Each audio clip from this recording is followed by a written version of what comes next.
across the UK, on DAB+, on YouTube, on your mobile, and on your side. This is Talk.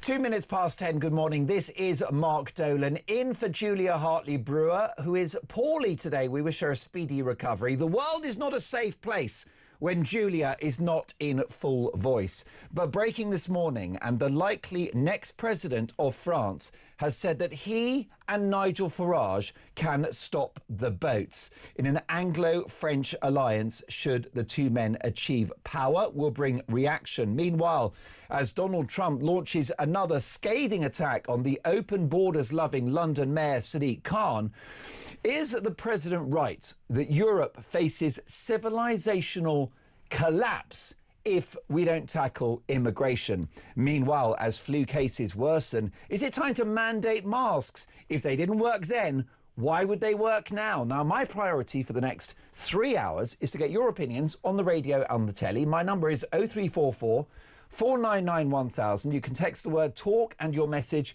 to 87222 or leave us a voice note. And I've got to say that this story coming from France is very significant, because the person that's likely to be the next president to replace Macron in 2 years' time is very clear that Britain and France must work together to tackle illegal immigration. What you're looking at is a scenario whereby in 3 years' time, the two men most likely to lead France and Britain, Farage and this chap who is, of course, the successor to Marine Le Pen, could reshape the boundaries of Europe. Now, this is Jordan Bardella, and he is the protege of Marine Le Pen, who quite inexplicably faces a difficult challenge to actually run for high office because of absolute legal warfare that's been, essentially, visited upon her in a very Trump-style case from the French authorities. So Marine Le Pen, if she doesn't run, it'll be Bardella. He'll be the next president of France. This is an existential crisis, I think, for Europe. And I will say that the tunnel is at its darkest before you reach the exit. And I suspect that Europe's experiment with open borders will come to an end in the next 3 or 4 years. With me in the studio, I'm delighted to say, is Claire Pearsall, former Conservative government advisor and rock of common sense. Good morning, Claire. Good morning. How are you? Very well indeed. We may have to wait 2 or 3 years, but the tide is turning, is it not, on this conversation around immigration? I think it is, and it's changing throughout Europe. You've seen the Danish Prime Minister having quite a hardline stance on immigration, and also into the Nordic countries. So I think generally everybody is looking at what their own population needs and wants, and want to be able to deal with that rather than take in every migrant that's coming over. Yes, Meloni has been very successful in Italy. She's brought down illegal immigration by 60%, and that's while still being within the ECHR. Change is coming. It always had to. I don't think that any country can sustain the level of migration that we've seen, the amount of people that are on the move, and the problems that brings to varying different countries. And Mette Frederiksen in Denmark has taken a really hardline stance and actually has become incredibly popular in doing so. Yeah, definitely. Well, that's it. And it's the popular will, isn't it? The public have had enough. Absolutely. And why shouldn't we listen to them? They're the ones that put us in charge of the country. They're the ones who want their politicians to listen. So that's what we need to do. Brilliant stuff. Well, look, Claire is with me for the duration of this hour. It is 6 minutes past 10 on Talk, the home of common sense. With us in the studio now, the Shadow Justice Secretary, Robert Jenrick. Good morning, Robert. Good morning. Good to be here. Can I say you get more lean every time I see you? Oh, I don't know about that, and I'm not looking forward to the Christmas season in that respect. Well, I've seen a couple of those beer selfies once or twice, because you're working hard, but you're also trying to have a bit of fun as well. Listen, it's good to see you in the studio. An interesting headline there in the Daily Telegraph: Bardella, I will stop the boats. This is the likely next president of France who wants unilateral action, and change is coming, isn't it? Well, it shows what can be done. If only we had a French government that wanted to assist us. We haven't had that for as long as this issue has persisted. Why do the French do this? Well, naked self-interest, because they want illegal migrants out of their country, not a drain on their taxpayer, not causing all this damage to their country and into our own. And I think it's also an arrogance and disdain for the UK and desire to punish us for Brexit. But yes, I've always believed that if you had leadership in France that wanted to work with us, wanted to resolve this issue, then it was easily done. And in fact, when I went to France in the summer and spent time in the camps and on the beaches, it was obvious to me that you could resolve this. You know, these are jumped up gangsters, rubber dinghies. This is not nearly as complex a challenge as you might think. So I think we should definitely have in our back pocket the potential to turn back the boats, you know, push them back into French waters, particularly if there's a willing ally in France to help us do that. France, Germany, Italy, Poland, Europe is shifting right. Yeah, you're seeing across Europe and in many parts of the Western world the issues that we are worried about in this country, principally out of control migration and the cost of living, whereby most people just feel hard up, as if the economy is bouncing along the bottom, wages are going nowhere, bills are rising with every passing year. Those issues affect everyone. They affect people in my constituency, in our country, and in many other countries around the world, and that is pushing people towards parties of the right, demanding change. Most definitely. Meanwhile, Donald Trump has blasted the mayor, Sadiq Khan. He's not a fan, of course, we know that. And Donald Trump is on record as saying that Europe faces civilizational collapse if we don't tackle illegal immigration. Is he right? Well, I've been very worried about the profound impact on our country of mass migration, both legal and illegal. And in some respects, legal migration is the bigger challenge because the numbers are just so much It's the larger. elephant in the room, isn't it? It is. The boats, they were an unedifying spectacle and a demonstration of the failure of the authorities, but the legal figures are just mind-boggling. Well, the scale is just so much larger. And look, What is it? Is it 1 in 25 Brits came here in the last 4 years? Something like that? Yeah, the number's getting worse and worse. Just a year or two ago, it was 1 in 30, and it gets more pronounced with every passing year.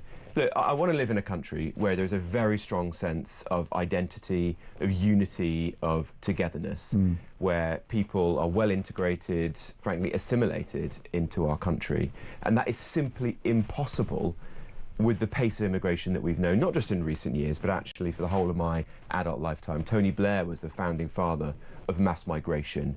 We've got to unwind this. That's why I advocate, as does Kemi Badenoch, the leader of the Conservative Party, that we have a period of net emigration, where more people are leaving the country every year than are coming in, to give people breathing space, both for the practicalities of immigration, like helping young people onto the housing ladder, access to doctors and dentists, but more importantly to me, so that the country can recover from this period and can rebuild that sense of togetherness that I want to see. Are we in a position to come up with a figure for an appropriate level of legal immigration into the country? We know that our viewers and listeners simply want an end to the migrant crisis in the Channel. So that's zero boats. But what about how many people should come to the country legally, would you say, annually? Are we close to being able to come up with a figure that's in the national self-interest? Well, I have advocated for, and is the Conservative Party's policy now, net emigration. So is that net zero immigration? No, it goes beyond that. It goes beyond that. That's the policy that I believe Nigel Farage and others have advocated. We're going further. We're saying that to give the country this sense of this breathing space, more people should be leaving every year than are coming in. That's significant. So it's a major change from what we've known in recent years. But it's not actually a big change from the modern history of our country. For most of the post-war period, from the Second World War until the mid-80s, we were a net emigration country. And then in the late 80s and 90s, we had more people coming in than were leaving, but not in vast numbers, tens of thousands of people. It's really when Tony Blair made the decision, I think primarily for ideological reasons, to open the doors of the country. Which he didn't need to do. Which he didn't need to do. Even our European neighbours chose to take a more circumspect And this was approach. opening borders to Eastern Europe. It was. And that had a big impact. And look, many of those people have integrated extremely well into our country and are valued citizens, but undoubtedly it put huge pressure on public services and housing, and it suppressed wages of British workers at the time. And then more recently, the numbers have gone up to a frankly shameful, disgraceful level, and that's got to stop. So just the one thing we're proposing, which I think is very important, is politicians have been making promises for generations, only to break them when it comes to immigration. So what needs to happen now is this cap, this level, whatever it is, needs to be set by Parliament, so that the voters know this legally is actually binding, going to happen. It's legally binding, no more broken promises. And another question I've got for you. What about the care homes? What about the NHS? What about those low-skilled jobs that the Brits won't do? Well, firstly, it's not quite as simple as that, because 8 out of 10 people working in care homes are actually British citizens. So it's not as large a percentage as some people think, though undoubtedly an important one. But we've got millions of our own citizens who are out of work claiming benefits. We've got to help those people back into the workplace.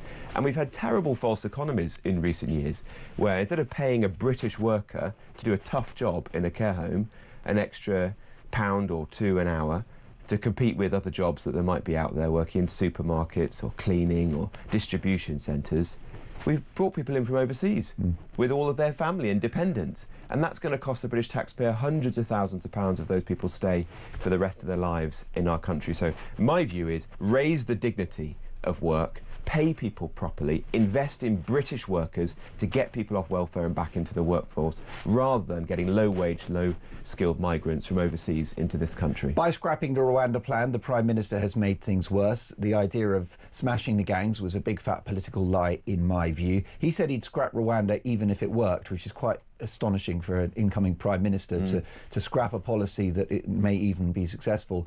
However, this originated under the Conservatives over 14 years. How can you get a political party to fix a problem over which they presided in office? Look, I was someone who was very clear the last Conservative government failed on this. I resigned from Rishi Sunak's cabinet because I was so angry that there were people within that party, my party, who were not prepared to do what was necessary. And I knew what the answer was: detain and deport everyone who's coming here illegally, get them back home to their own countries or to safe countries like Rwanda. And to do that, you've got to leave these human rights laws like the European Convention on Human Rights that have become like a mesh that have prevented us from getting on and doing the job that the British people were expecting of us. The Conservative Party is changing. It needs to change more and persuade the British public that it's different. It's not going to make those mistakes again. Never again will we be a party that tolerates illegal migration or an open-door attitude to our borders. And last but not least, the flu cases are increasing, very concerning. Some people are seriously in hospital with the flu, and if you're struggling today, my heart goes out to you. It's a very, very nasty strain. Should we mandate masks to quell the spread? No, absolutely not. Look, I don't want to return to a mask mandate where, you know, clinicians or bureaucrats tell people how to live their lives. We should all use our own good judgment and common sense. Particularly when the science is a bit flaky on them? Well, quite. Look, I remember the scientists saying that masks didn't work, then they did work, then they were mandatory. I don't really know exactly what the science is, but I won't be wearing a mask. If I'm ill, I'll be staying at home, because of course I want to be considerate to people like the elderly and the vulnerable, but that seems to me eminently more sensible. And that's what we always used to. That's what we always used to do. Exactly. You had a stinking cold, you stayed home. Exactly. It's not complicated, is it? Exactly. Well, let me tell you, you've earned those mince pies over Christmas. Have a good break, and I know it's going to be a big new year for you and for your party, who do seem to have achieved some degree of momentum. So let's see how that plays out. Robert, great to have you in the studio. Good to see you too. Robert Jenrick is the Shadow Justice Secretary. Your reaction to what he's had to say: 0344 499 1000. This is Talk.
This is from the migrant camps in Dunkirk. It's a lot deeper and darker The French police are complicit every step of the way. And that was when I heard the gunfire. You need to get out of here quick. They do not care about human life. They are dangerous people. For 2 weeks, talk was undercover in those camps. This is an absolute scandal.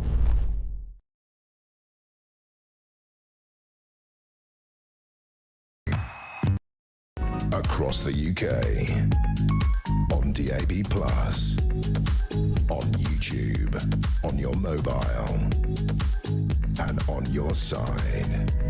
This is Talk.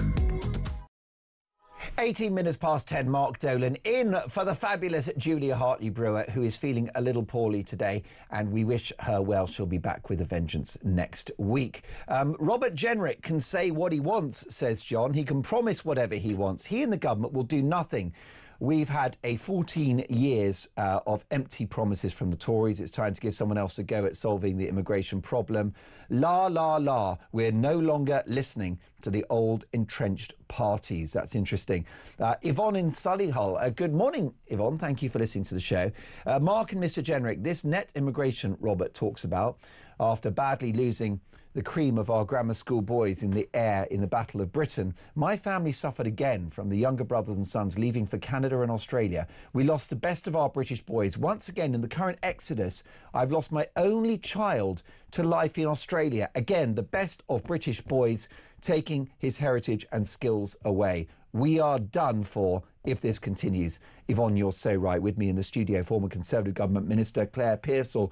This is the problem. We're loving what Robert Jenrick had to say regarding emigration from the country, not immigration, which is more actually leaving than coming in, so we can reset, build enough houses, have enough roads, GP appointments, you name it, basically restock the country.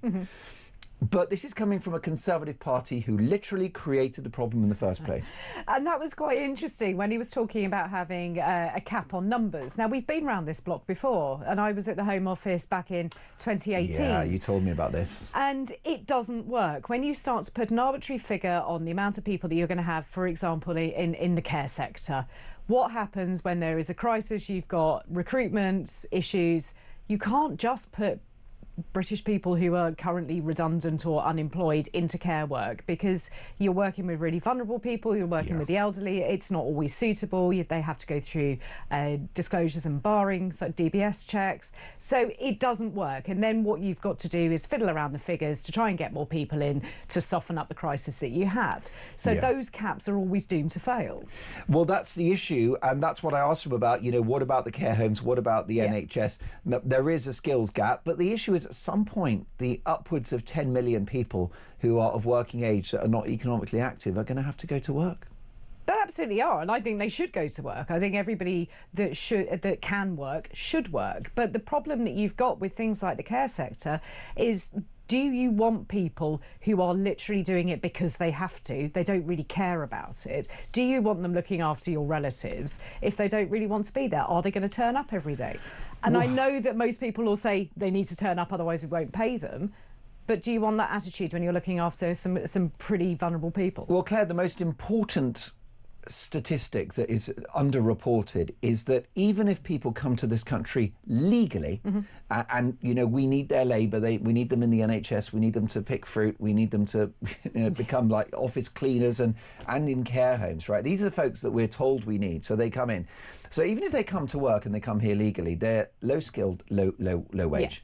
So what they'll do is they'll have in-work benefits, they'll be using the NHS, and they'll have kids, so they'll use the schools, they'll be using the infrastructure, they'll have subsidised housing. If a legal migrant comes to the country and lives to the age of 90, which is perfectly possible these days, the net cost to the taxpayer is £1 million. And that's someone who's allowed to be here, who works all their life. It would be cheaper for the government to subsidise the care homes and just pay 15, 16, 17 quid an hour to British indigenous people. And if you paid properly, I think people would take that job. And that was the one thing that Robert Jenrick said, was to increase the wages and make it a much more dignified career. But I mean, I know people that do work in care settings, and they are fantastic people. I couldn't do their job, I really couldn't, but they deserve to be paid a lot more. And until we start looking at that kind of industry as something that we want people to work into, rather than we have to have them, then it isn't going to change. Well, that's right, and it would be cheaper. Yeah, it would be. And Claire, love you to bits, right? We've been friends for years. You sound like the Blob. Because you're saying, a figure's great, the legal migration figures, but it doesn't work, the quotas don't work. There you are, another barrier. Because you're a Tory and you don't want change. I've worked in it and I've seen the problems, and what happens when you come up with these problems, that you have to find a way around it. And you can either fiddle the figures, or you can look seriously at the sectors that are in need, and you have to use immigration. But this is the wrong attitude. We have to facilitate. We need solutions here. If Nigel Farage becomes Prime Minister, he'll be cracking the whip with someone like you and saying, I don't want ifs and buts. Good luck with that. That's what I can say if he wants to try and do that. As I say, I've got experience in that sector. And well, how do we overcome this issue then? People want change. Need to... My viewers and listeners have had enough. We've had enough of ifs and buts and maybes. We need to train up our own people, and that's the one thing that we don't do. We don't invest in youth employment schemes. We don't invest in people going into jobs and apprenticeships and not going off to university and racking up debt. Until we start dealing with the young people that we have, we aren't going to change this. And don't worry, Claire, you're very unblob-like. Let's get a call. Ashley's in the capital. Good morning, Ashley. Welcome to Talk. Morning, Mark. Everything that's wrong with government is that there's no planning. There's no forward planning about what the needs are, what the requirements are, and what we need to get there. It's just, we need someone quickly. Let's issue some visas and get people in. So, whereas we might need to do this at the beginning, we should be giving things like nurses and carers maybe free education. So kids coming through the system should be getting, rather than them paying for their university education, which is, these are the requirements that we need. It's going to take us 5 to 10 years to get there. So in this time, we need X number of people, and that's the people we allow. They come in on a temporary basis, on temporary visas, to help facilitate that as part of the overall cost.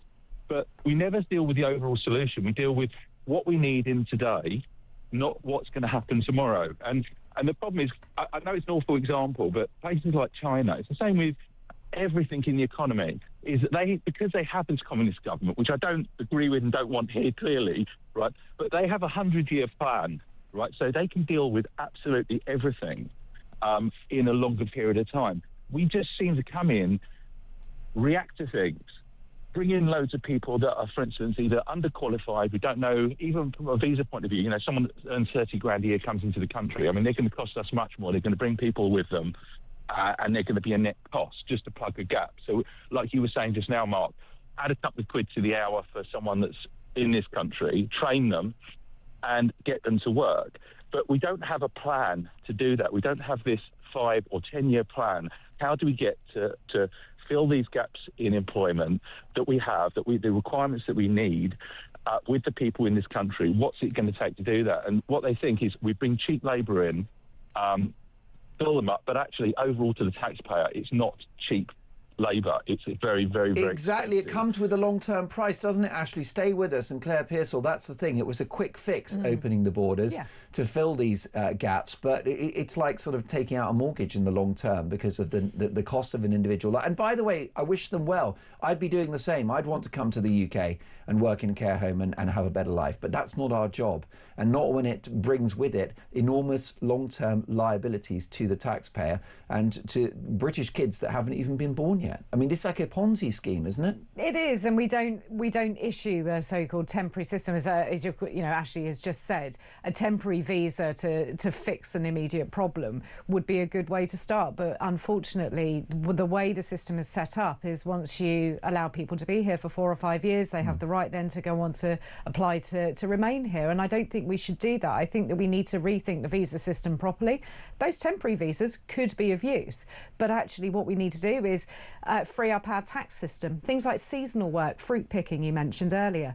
The tax system is so complicated for people in this country. If they want to go in and out of jobs, it is incredibly difficult. And also my son was looking at a seasonal job this summer. He wasn't allowed to do it because he wasn't 18. He's 17. They wouldn't take him because their insurance wouldn't allow it. Now, how ridiculous is that? Yes, and now the workers' rights package is going to make it worse because they've scrapped 0 hours contracts and made it harder for people to employ youngsters. Ashley, you get the last word on this. Well, I just think that there's nothing that can't be resolved. It's just about the will of it. And, you know, the residency, if someone's there for 4 years, I mean, a lot of these people that are coming over to work, especially carers and so on, a lot of people send money back home. And the purpose for them is eventually to go back home. So I don't see why a temporary visa without... I don't think any other country offers an automatic right of residency after 4 or 5 years. People coming in for a job, they will come, they'll do their job, they will go. If they do qualify at a later point, it shouldn't be an automatic right because they have been there. It just shouldn't be the case. We should have very strict criteria, like a lot of these other countries do, Australia, United States. They don't just accept that you automatically become a citizen. You can live in the States for 10 years and then say sorry, but goodbye, right? We need to use the opportunity of temporary work to help us to get to the place, workers, I should say, to where we want to be and need to be, not to then be automatically offering them a passport, which it isn't right. That's just my view, anyway. Ashley, thank you for a brilliant call. 0344 499 1000 is our number. Kelvin has left a voice note. I'm fed up of hearing these people saying, oh, people have got to get into work, people have got to go to work, people have got to do this, people have got to do that. The bloody joke is, this government, since it's been in, has lost us thousands of jobs. Where are people supposed to work? You know, it's like you saying, oh, we're going to find them jobs. There's none there to find because they've shut them all down. And the things that are going on, they're not giving businesses opportunities to expand or other new businesses to start up. It's totally crazy. I'm just sick of hearing it all. It's all the same old rhetoric. Both parties are the same. Labour, Conservatives, the days are done. Should get out, move on, and give somebody else a chance. So reform, hurry up and get in, and let's have some common sense back into this country. Kelvin, that was common sense personified. And Claire Pearsall, inflation is incredibly sticky at the moment, which is making life a misery for our viewers and listeners. And the old enemy of unemployment is coming back. Which we thought we'd defeated.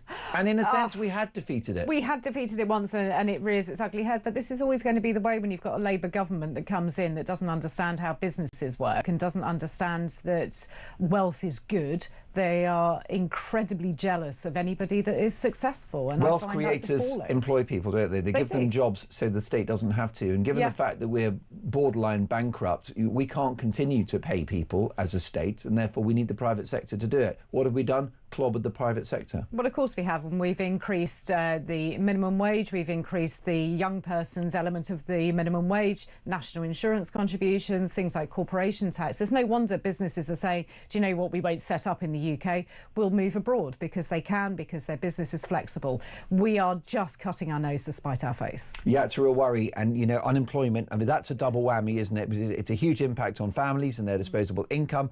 They're not working, so therefore not paying tax. And then, of course, you've got the issue that we have to fund their lifestyle until they find another job. And Kelvin's point is there is no other job. And I think that he's right to point out, actually, that it's really hard to get employment in a lot of sectors right now. And this is, I think, underreported. It is underreported. Everybody just assumes that people will go out there, you must just look for a job and try harder, but the jobs just aren't there. And if you do find a job, you've got thousands of people lining up to apply for it at the same time. So I think that it is really, really tricky. And unless we cut that burden, that tax burden on businesses, we're not going to move that at all. It's only going to get worse. 10:31. This is Talk, the Home and Common Sense. Mark Dolan in for the Queen, Julia Hartley-Brewer. The ethnicity of all offenders should be recorded and published by police in the wake of the grooming gang scandal, according to Shabana Mahmood, the Home Secretary. We need to know the ethnicity of offenders. Is she right? That's next.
across the UK, on DAB+, on YouTube, on your mobile, and on your side. This is Talk. The ethnicity of all offenders should be recorded and published by police in the wake of the grooming gang scandal, according to Shabana Mahmood, the Home Secretary. She said full disclosure of the ethnicity of suspects was the best way to tackle conspiracy theories, as she announced that Dame Anne Longfield, a former Children's Commissioner, would head the national inquiry into grooming gangs after months of delays. Well, do we need to know the ethnicity? Is that a critical factor? Let's get the views of a true legend. Maggie Oliver, former detective constable, Greater Manchester Police, and whistleblower on the Rochdale grooming gang scandal. Good morning, Maggie. Good morning, Mark. Maggie, it's really good to see you on the show today. Is this a step in the right direction? Is the ethnicity of those alleged to have participated in the rape gangs important? Is it essential? It's a no-brainer, Mark. And when I hear the Home Secretary saying that, as though it's a light bulb moment, that's what I find very frustrating, and it makes me really angry. The whole country knows that this is a key part of why these rape gangs have been allowed to continue for decades, because nobody has wanted to get a grip of the facts around this kind of abuse. And, you know, this has been my life for the past nearly 20 years. But in 2013, for instance, I could give you a long stream of examples. But in 2013, I wrote to the Home Office Select Committee. One of the things that was stated in there was that we needed to record ethnicity of every sex offender to find out and understand why this goes on. And they have constantly shied away from it. So when I hear a statement in the House of Commons in 2025, as though this is suddenly a new thing, it's not. It's smoke and mirrors. And the other thing I would say, which is really important in this conversation, Mark, is that we have had a national abuse inquiry that took 7 years and £200 million and hundreds, if not thousands, of victims and survivors spoken to as part of the Truth Project. The 20 recommendations that came out of that national inquiry included a mandatory recording of ethnicity. And 3 years later, we still have not had those recommendations implemented. They're sitting on a shelf in the Home Office, gathering dust. And that's why my charity, my little charity, the Maggie Oliver Foundation, in January, we issued action to take the government to a judicial review to try to force them to implement those recommendations before we go on to a new inquiry. And we were last week given leave to appear in the Supreme Court in February to try and force them to do that. So this is the latest in a long, long line of attempts to give survivors a voice, to bring justice for them, to bring change so that future generations of children don't suffer the same horrendous life-destroying crimes when the state turns away deliberately, knowingly, and in my opinion are guilty of gross criminal neglect on a monumental scale that actually defies belief. And this is not focusing on race for the sake of it, or being far right, or any of those other labels, is it, Maggie? Because given the fact that such a large number of the perpetrators of these crimes that you've exposed were of Pakistani Muslim origin, and given the fact that so many of their victims were young white girls, well, then these crimes, to a considerable extent, were racially motivated. Yeah, I mean, I always say, and I shouldn't have to qualify it, but I always say, Mark, that, you know, abuse comes in all shapes and forms. And we know that abuse happened on a pretty horrific scale in the Catholic Church, in the Church of England. What I have never seen, though, and you know, I was a police officer for 16 years, what I have never seen is child abuse covered up to this extent by the state. So in these kinds of crimes, where the perpetrators are predominantly Pakistani Muslim men, and in my experience, if they're not Pakistani Muslim, they are from Afghanistan or from Iraq or from Iran or from Muslim countries, because they have different belief systems from us. They do not value women and girls. They believe that, they have a right to have sex with them for whatever reason. But if we don't get a grip of it and address it, we are in trouble. But what I was going to say, Mark, was that in the abuse in the Catholic Church and the Church of England and other forms of abuse, we see that the church covered it up. But in this kind of crime, we have had the whole state machine cover it up. We've had police turning away. We've had the social services abandoning children in their thousands. We have the CPS lodging inadequate charges. Even this week, we've had the courts trying to hide the ethnicity of those two young men who abducted and raped that child of 15. This is institutional neglect for me. And all year we've seen this government tiptoeing around it. But I don't want this to be a party political point for me, Mark, because we actually had 14 years of Conservatives in government, and they equally turned a blind eye. So this is the latest in a long line of attempts to play down the issues around this crime. I don't think this time this is going to go away. We've got an inquiry coming. The problem is, for me, I have little faith in these inquiries, having been involved in ICSA for 7 years and seen nothing come from those recommendations. So the devil is in the detail. We haven't even got terms of reference yet. I know that survivors and victims are extremely traumatized that they haven't been made aware of who was leading this inquiry until it was announced in the House of Commons. I don't trust the establishment. I don't trust politicians. But what I do have to say, because I always try and speak the truth as I see it, Baroness Casey alone has gained my trust this year. I'm reassured that she is going to be closely monitoring this. I've been told that by her team. And I hope she does, because her report in June didn't pull any punches. She did come and meet a group of 10, 12 survivors that I pulled together from all over the country. She heard them. She reflected their voices in that report. And I have no reason yet to believe that she is not going to be very firm and add her voice to this process. But for me, the jury is out. I am going to wait and see where we end up with it.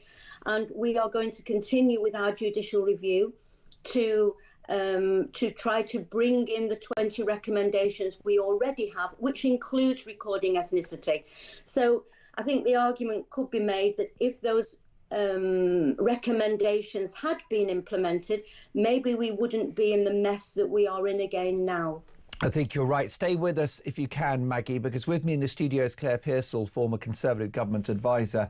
And Claire, it was the avoidance of the race issue and the fear of being called racist. It was political correctness that allowed these crimes to happen for decades. Yeah, and that's why it's all been covered up, and there's nothing wrong with releasing the ethnicity of offenders. Surely the public has a right to know who they are. But I think Maggie is spot on when she said she's really concerned what an inquiry will actually do. We had Baroness Casey, who provided us with a set of recommendations, none of which were followed or even implemented in part. So I think that the government to set this up and think that it's doing a splendid job, I think is missing the point. And I think whoever you put in as chair is going to have criticism levelled at them. So I think that Baroness Casey still having a hand in this is a really, really good idea. But let's not pretend that this isn't going to be another report that's going to take years, another set of recommendations that the government isn't going to implement. Reg has messaged the show, Maggie, and said, Mark, whilst you've got Maggie on, can you ask her what her thoughts were of Shabana Mahmood, the Home Secretary, yesterday refusing to use the expression Pakistani Muslim rape gangs? I find it quite scary, really, that we tiptoe around words when the reality is that, all the children who have been raped by these gangs know full well the ethnicity and the background of these men. And what I have seen repeatedly for 15 years, Mark, is people saying, oh, well, the statistics don't show that this is the case. The statistics don't show that because they don't want to record them. So let's get the statistics. If you were to ask any police force how many thefts from motor vehicles there's been this week, or how many burglaries there were last year, they would know. Why is it? It is just this subject matter that they refuse to get to grips with. And it is because part of it, I have to say, is undoubtedly the ethnicity of these predators, these paedophiles. For me, the second part of why these children have been abandoned on such a monumental scale is because they are judged as an underclass, that those at the top of these public institutions think that these kids don't matter. And I often say, if this was Keir Starmer's daughter who had been made pregnant or raped at the age of 12, would he think it was okay to charge the abuser with conspiracy to commit sexual activity with a child? There are so many judgments that have consumed this debate. I think the final part for me is that they have considered these children unworthy, complicit in their abuse. They've been called child prostitutes, making a lifestyle choice, and the police, social services have not been prepared to put resources in to fund effective investigations around these cases because they are complex. And you can't have a police officer who's got 5 minutes in the job investigating them. So the consequences of systemic neglect over decades has led to children being failed. Indeed, Maggie, just a couple of seconds if you can, but what's critical to point out is that these crimes are not only historic, they're ongoing, aren't they? And I spoke to a solicitor up in the Northwest who represents victims and perpetrators, because that's his job, he's a solicitor, and he told me earlier in the year that the problem is as bad as ever, if not worse. I started my own charity, the Maggie Oliver Foundation, in 2019 because I was being approached repeatedly by hundreds of victims who had nowhere to go. We deal with cases today. We're not dealing with historic cases. We are picking up the pieces of the historic cases that went unaddressed by offering emotional support to survivors. But we also offer an advocacy service which fights for victims and survivors who are seeking justice today. So I'm telling everybody listening, this is not a problem of the past. And the reality is that the abusers, the rapists know full well that the chance of them being caught, prosecuted, criminalised, sent to prison or deported is virtually non-existent, and the risk is worth taking. So as a country, we have failed generations of children. The announcement yesterday for me is the first step. Let's see where we get to with it. But you know what? I'm not going away from this. This judicial review for me is probably more important than this inquiry at this point, because we are still going to be 3 years away from any kind of recommendations with this inquiry, even if it does get off the ground and survivors and victims have a substantial voice in it. The judicial review that we've got a hearing in the Supreme Court on the 3rd of February 2026 will deliver results. But the shocking thing, Mark, is that my little charity, we have had to fund that action privately. The state has got unlimited money to protect the neglect that they are guilty of, whereas we are having to fight tooth and nail to ensure that survivors and victims are not abandoned for future generations.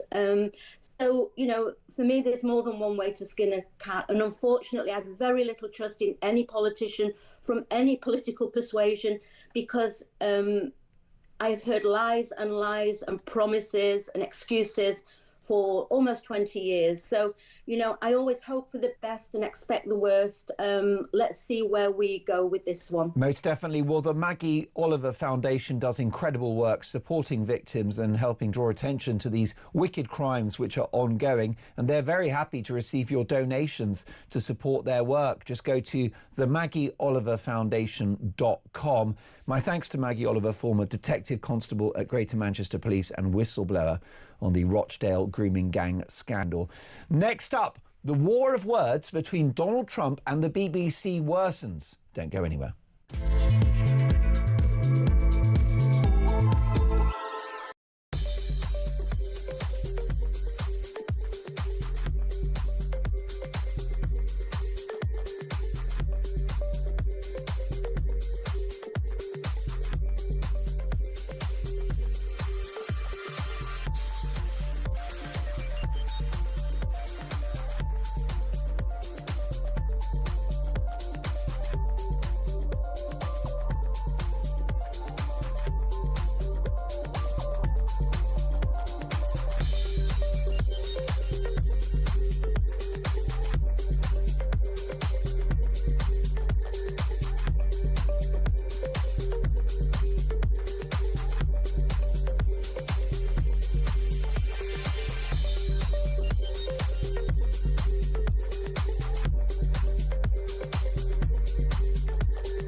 This is from the migrant camps in Dunkirk.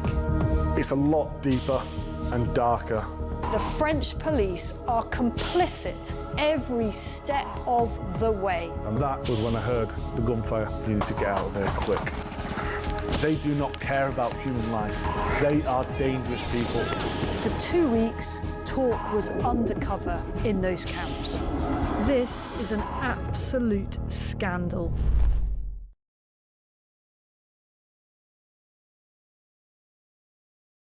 Across the UK, on DAB+, on YouTube, on your mobile, and on your side. This is Talk. Maggie Oliver says Matt should get all the praise and recognition for her sacrifice and determination to expose the truth we've all known for years was happening. I just find it's just I find Tommy Robinson also has made sacrifices by exposing the truth that we see happening and never gets the same recognition. We'll get to more of your feedback and thoughts in just a moment. But the war of words between the President of the United States and the BBC has worsened. The state broadcaster, the corporation, has admitted misleading viewers by claiming that Donald Trump called for one of his leading critics to be shot in the face. In an internal memo, BBC News said its coverage had been inaccurate, but no correction was ever issued publicly. The claims concerned Liz Cheney, the daughter of former US Vice President Dick Cheney, and a vocal Republican opponent of Mr. Trump. Let's get reaction now from a veteran of BBC broadcasting, former BBC executive and presenter, Roger Bolton. Good morning, Roger. Good morning. An unwelcome headline for the BBC, where they would be hoping, wouldn't they, to move on from the Trump panorama scandal. But here we go again. Well, they'd never be allowed to, because there are people like the Daily Telegraph, the Mail and others who just seize on any bad news and put it on the front page. They don't put the good news. Look, let's be very clear. This was a mistake, shouldn't have been done. But I went back and checked the BBC News website report for the time, and that's entirely accurate. The BBC should have apologised, but it's entirely accurate. It should remind ourselves what Trump actually said. She said about Liz Cheney, who's a Republican and the daughter of a former American vice president. He said he called her a war hawk and dumb, and said, let's put her with a rifle standing there with 9 barrels shooting at her. OK, let's see how she feels about it. You know, when the guns are trained on her face. Now, that's what the BBC should have reported. It should not have reported in the way it did. But, you know, this is Donald Trump. Most definitely. But of course, he's the president of the United States. America is our number one economic and diplomatic and military ally. And what it looks like, the mood music, whether it's this anecdote or whether, of course, it's Panorama or Newsnight or other examples of anti-Trump bias, our national state broadcaster is doing us as a nation no favours by enraging the president. Well, national state broadcaster, the BBC isn't a national state broadcaster, but never mind. Well, how so? How so? Oh no, wait. Well, it isn't a state. It's not paid for directly by the state, like other broadcasters. Well, it's an arm of the state, isn't it? It's paid for by an obligatory public tax if you switch on your telly.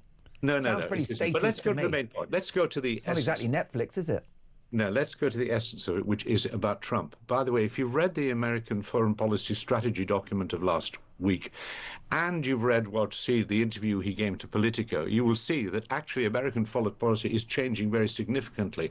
And far from being our number one ally now, there is a real problem in the relationship because America, under Trump, has decided to look towards the other direction, effectively tells, Ukraine just settle, and is prepared to, if not pull out of NATO, weaken its resolve. So I don't think you can make statements anymore in which you say America is our main ally.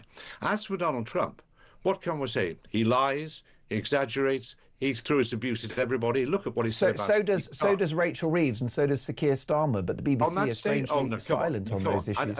Come on, Mark, please. Keir Starmer is a bigger liar than Donald Trump, I would suggest.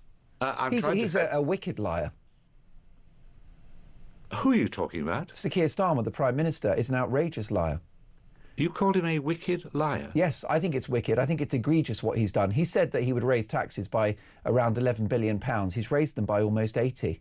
He said he would smash the gangs when he knew that he couldn't. By scrapping Rwanda, the boats crisis is worse. He's a wicked liar. Hold on. Don't you think you have an obligation? He's much worse than Trump. Hold on. At least Trump's closed the border and improved the terms by which America trades. He's smashing it. He's ended 8 wars. He's about to end the Ukrainian war. My God, he's amazing. Are you interested, Mark, in a conversation? Of course. What I would suggest happens here is that all of us, and you included, but certainly Donald Trump, are using language in a way we wouldn't have before, which encourages people to think there's a conspiracy against them, as opposed to very difficult issues which all governments have to deal with. I'm not going to defend the Labour government, as I wouldn't defend the Conservative government before for its record. But what I do think we need to do, I agree with you on be that. more respectful of politicians and the difficulties they face. We don't need to be that respectful of a United States president who uses language in that way. So the BBC should make absolutely sure it reports accurately, should apologise when it doesn't. But can we tone this down? We are in a dangerous situation for liberal democracy. There is a real question about whether it's going to survive in the United States. I would suggest that all of us try and understand the problems and talk in reasonable language instead of using language like wicked. Wicked is not mistaken, saying somebody's mistaken. It's a moral judgment on a man who is a proven liar. You're making and he's nearly as bad as his neighbour at number 11, who said that the focus of this government would be growth, growth, growth, and she's literally destroyed growth. Well, and she has completely backtracked on her plans for taxation. Mark, you're under obligation to be impartial. You can express opinion, you should be impartial. You should be very careful about using language. I'm not under any obligation to be impartial. What's required across the 3 hours of this programme is for a variety of views, and I'm so delighted to have yours, which are at odds with mine, and that's the essence of talk. No, my views on this are that you and all the rest of us have to face up to real difficult issues in this country, an ageing population, a soaring benefits, real problems about getting productivity and growth going. Absolutely. All parties have faced this. Instead of calling politicians wicked, why don't we try and examine those issues, and as the same with immigration, and try and work together a bit more closely? You calling the Prime Minister wicked does nothing for the standard of public debate. Well, are we allowed to call him a liar? But Trump, the BBC will characterise Donald Trump as a dishonest man and a narcissist and a liar. Can't we do the same for Keir Starmer, who I would argue is just as bad, if not worse?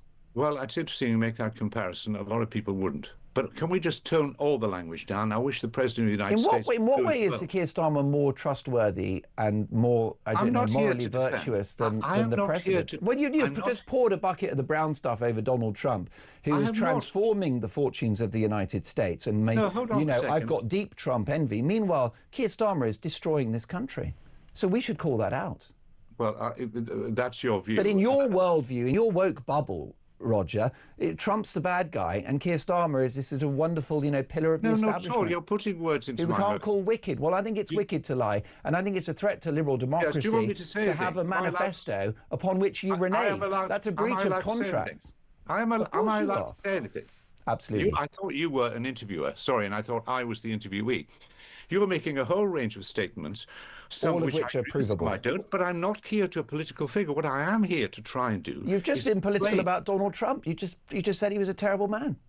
I didn't say terrible. What I said was his language is anybody. You said he's a threat to the liberal world order or some other nonsense. This is an impossible conversation because you're determined to push onto me a set of political views like woke, which I may or may not have.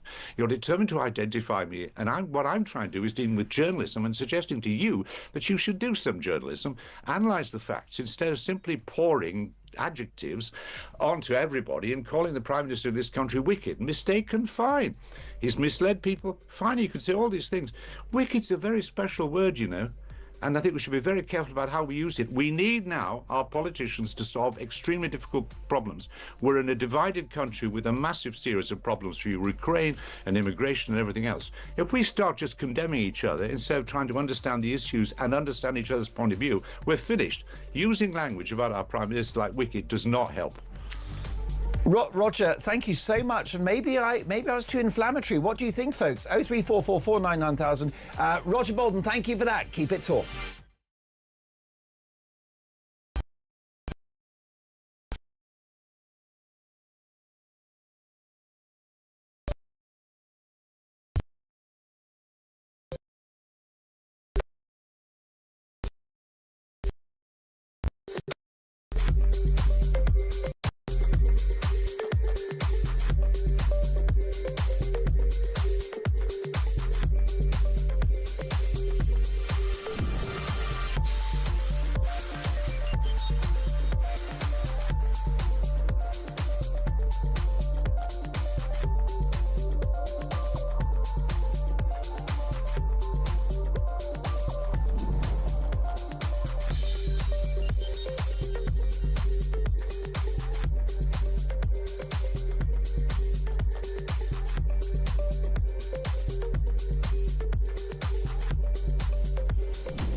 Across the UK, on DAB+, on YouTube, on your mobile, and on your side. This is Talk.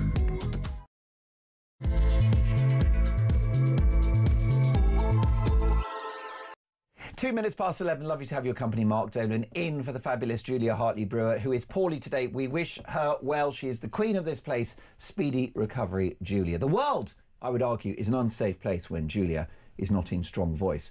Breaking this morning, and the likely next president of France has said that he and Nigel Farage can end the boats crisis in an Anglo-French alliance should the two men achieve power, and the polls would suggest that they will achieve power. Does this give you hope for the future? Meanwhile, as Donald Trump launches another attack on the open borders loving London Mayor Sadiq Khan, is the president right that Europe faces a cultural and civilizational collapse if we don't tackle illegal immigration. Meanwhile, as flu cases worsen, is it time to mandate masks? Well, if they didn't work then, why would they work now? Let me know your thoughts. 03444991000. I've just spoken to Roger Bolton, who's a brilliant BBC journalist, former BBC journalist and presenter, a broadcaster of considerable esteem. I'm a big fan of his. We disagree on a number of issues, and one of them is whether or not you can call Keir Starmer wicked. Off the back of our interview, I said that I think Keir Starmer is wicked. I think he's a liar because I think it's wrong to have a manifesto upon which you completely renege and don't do any of the things that you said you were going to do, and then do lots of other things that you didn't say you were going to do, such as raise taxes by an extra £70 billion, hand over the Chagos Islands, or roll out digital ID. But there you go. Have I gone too far? Is it wrong to describe Sir Keir Starmer as wicked? Meanwhile, let's talk about the Chancellor, Rachel Reeves, who has been giving evidence to an inquiry in the House of Commons, a select committee.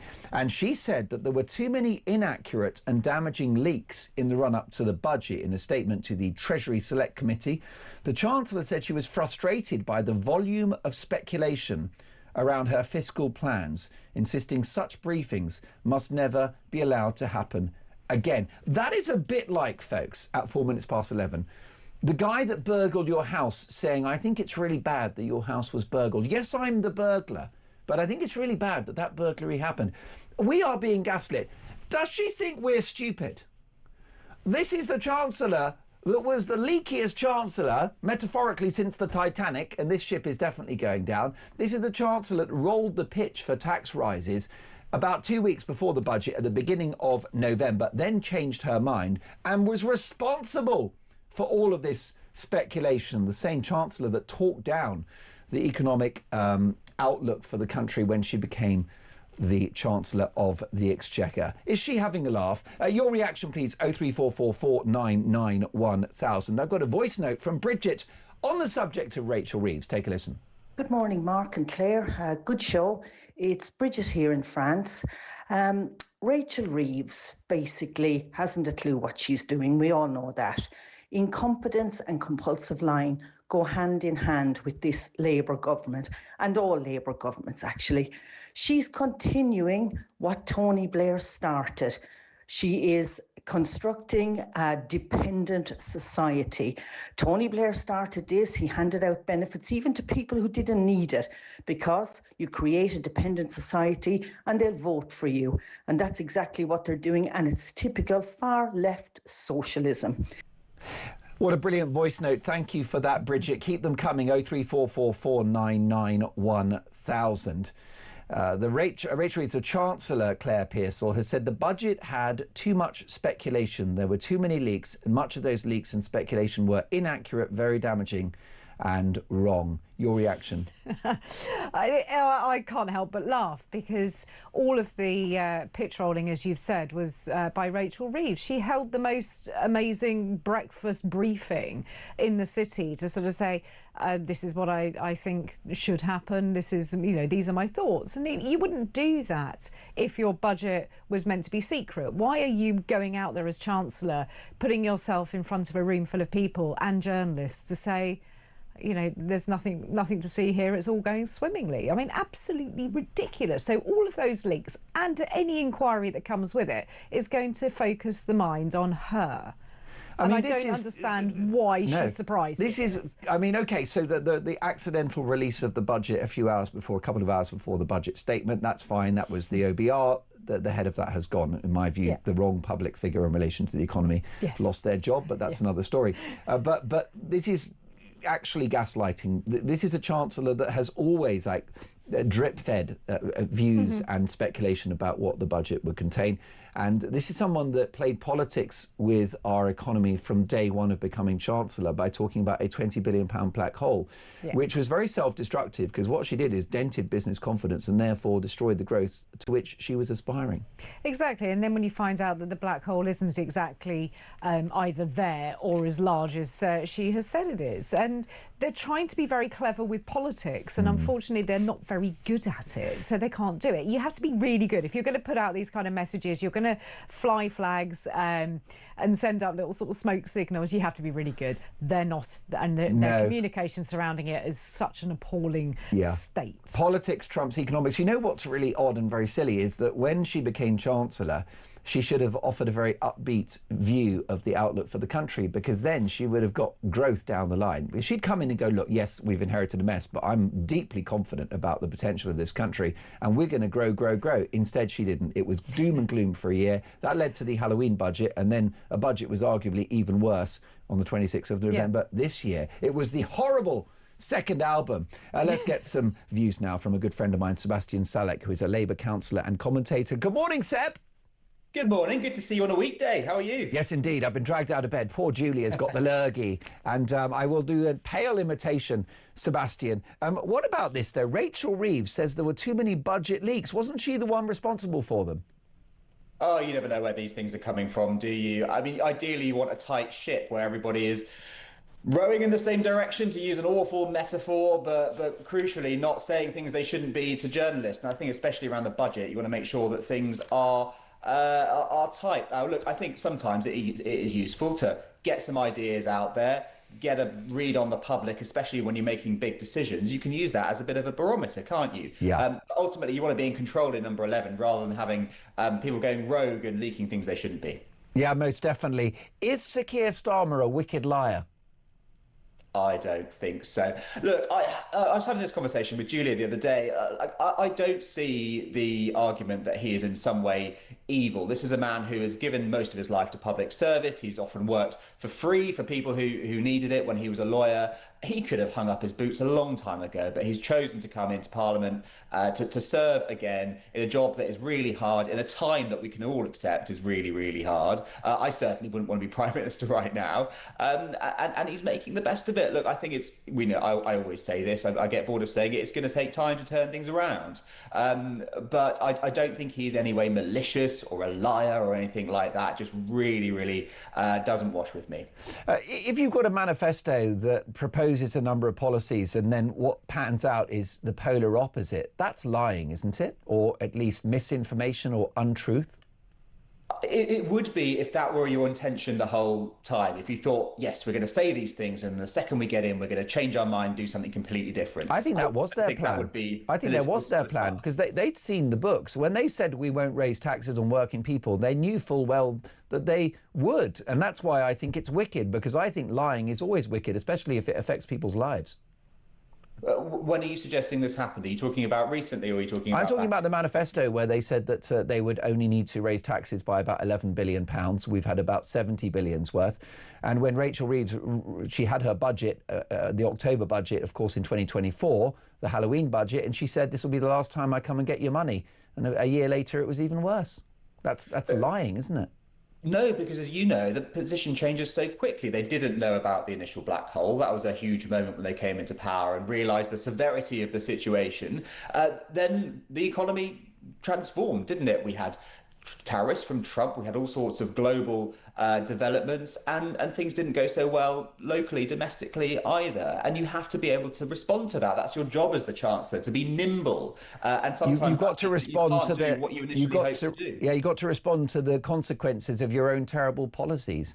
I mean, there was no pandemic, no fresh invasion, no excuse whatsoever. Even energy prices are coming down, but our bills are going up.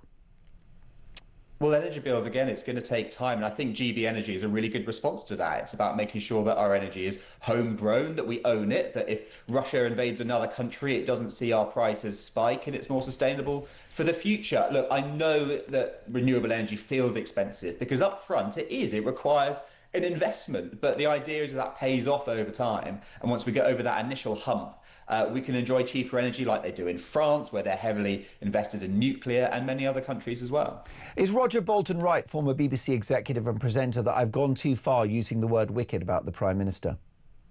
I think so. It goes back to what I was saying a moment ago. Look, criticise the Prime Minister all you want. I think we have a brilliant free press and we're very happy as Brits to criticise and satirise and all those things which are really important. I wouldn't want to live in a country where we couldn't do any of that. But I just don't believe that he is malicious. From everything I've seen of him, right down to a local level within the party, it's full of people who want the best for their residents and for their constituents. I don't think anybody has an evil agenda going on. It's just, I've seen no clue of that whatsoever. If I had, I wouldn't be in the party. It's not something I'd want to be associated with. Sebastian, flu cases are worsening. My heart goes out to any of our viewers and listeners who are struggling with a very nasty strain at the moment. Do we need to bring back masks to stop the spread?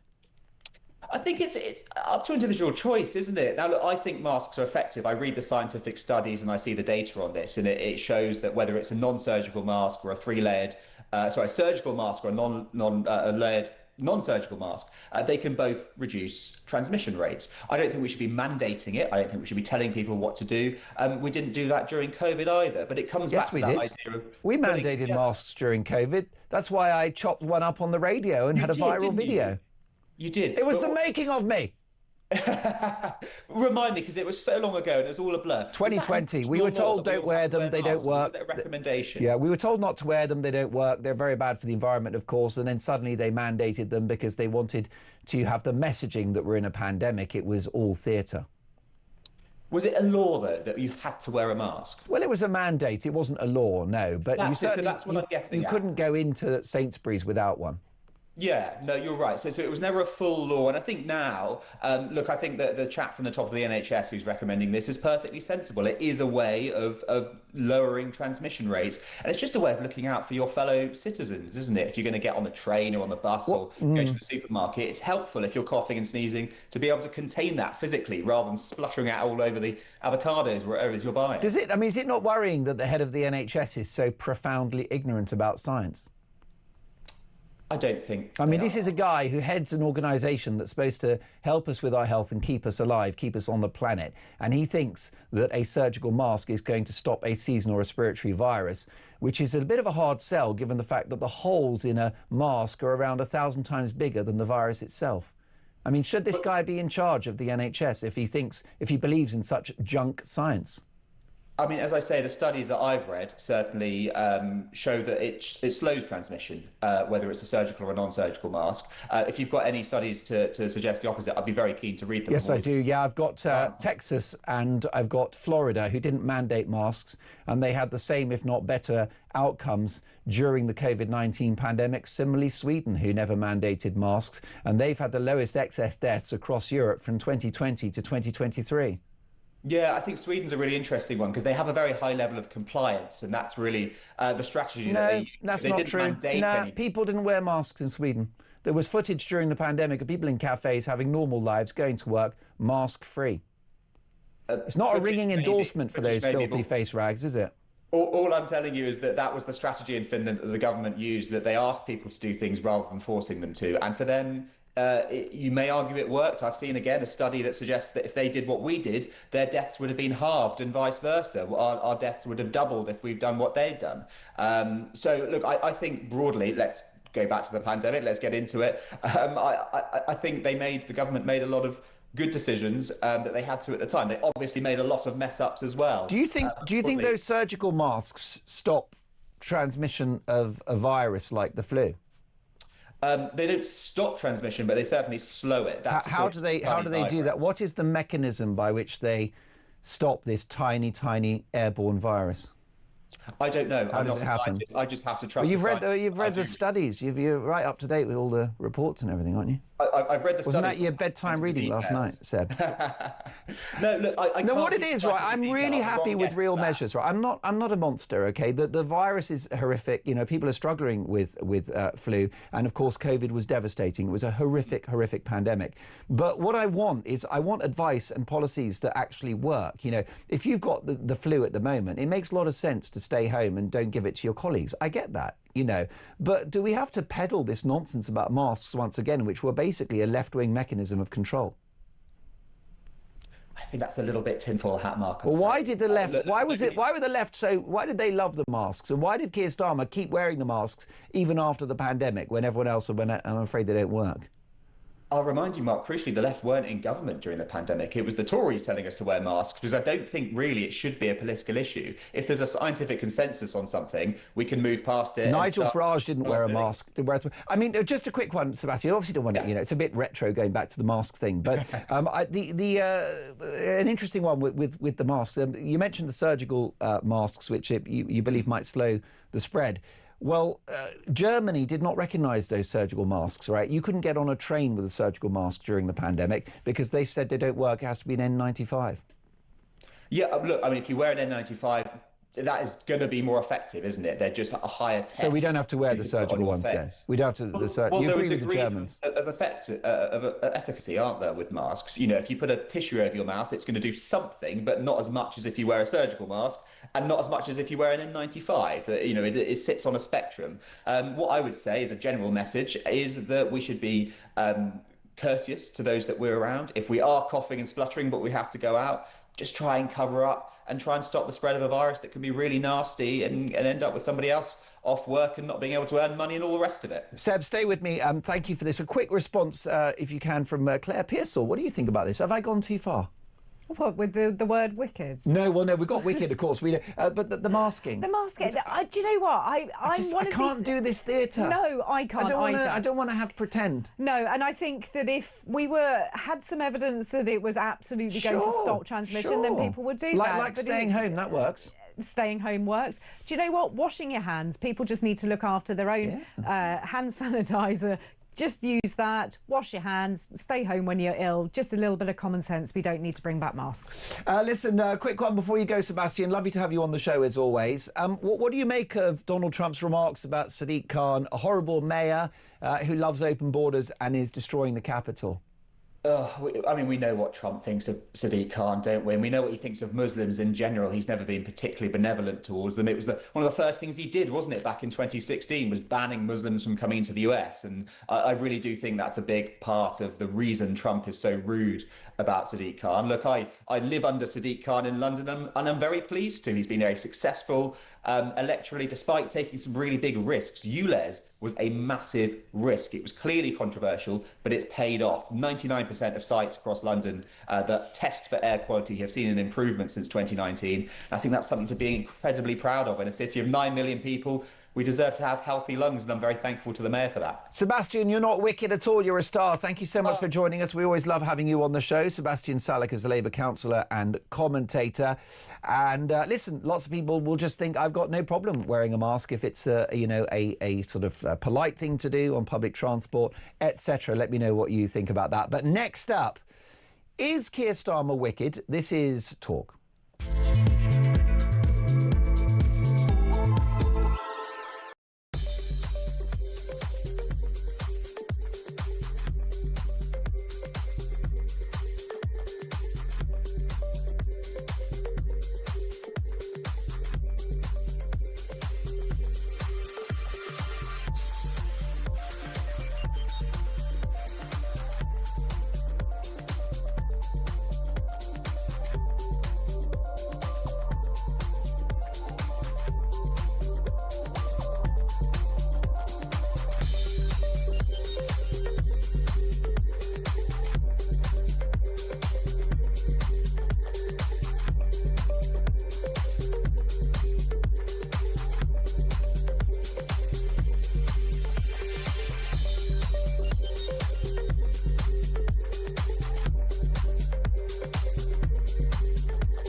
This is from the migrant camps in Dunkirk.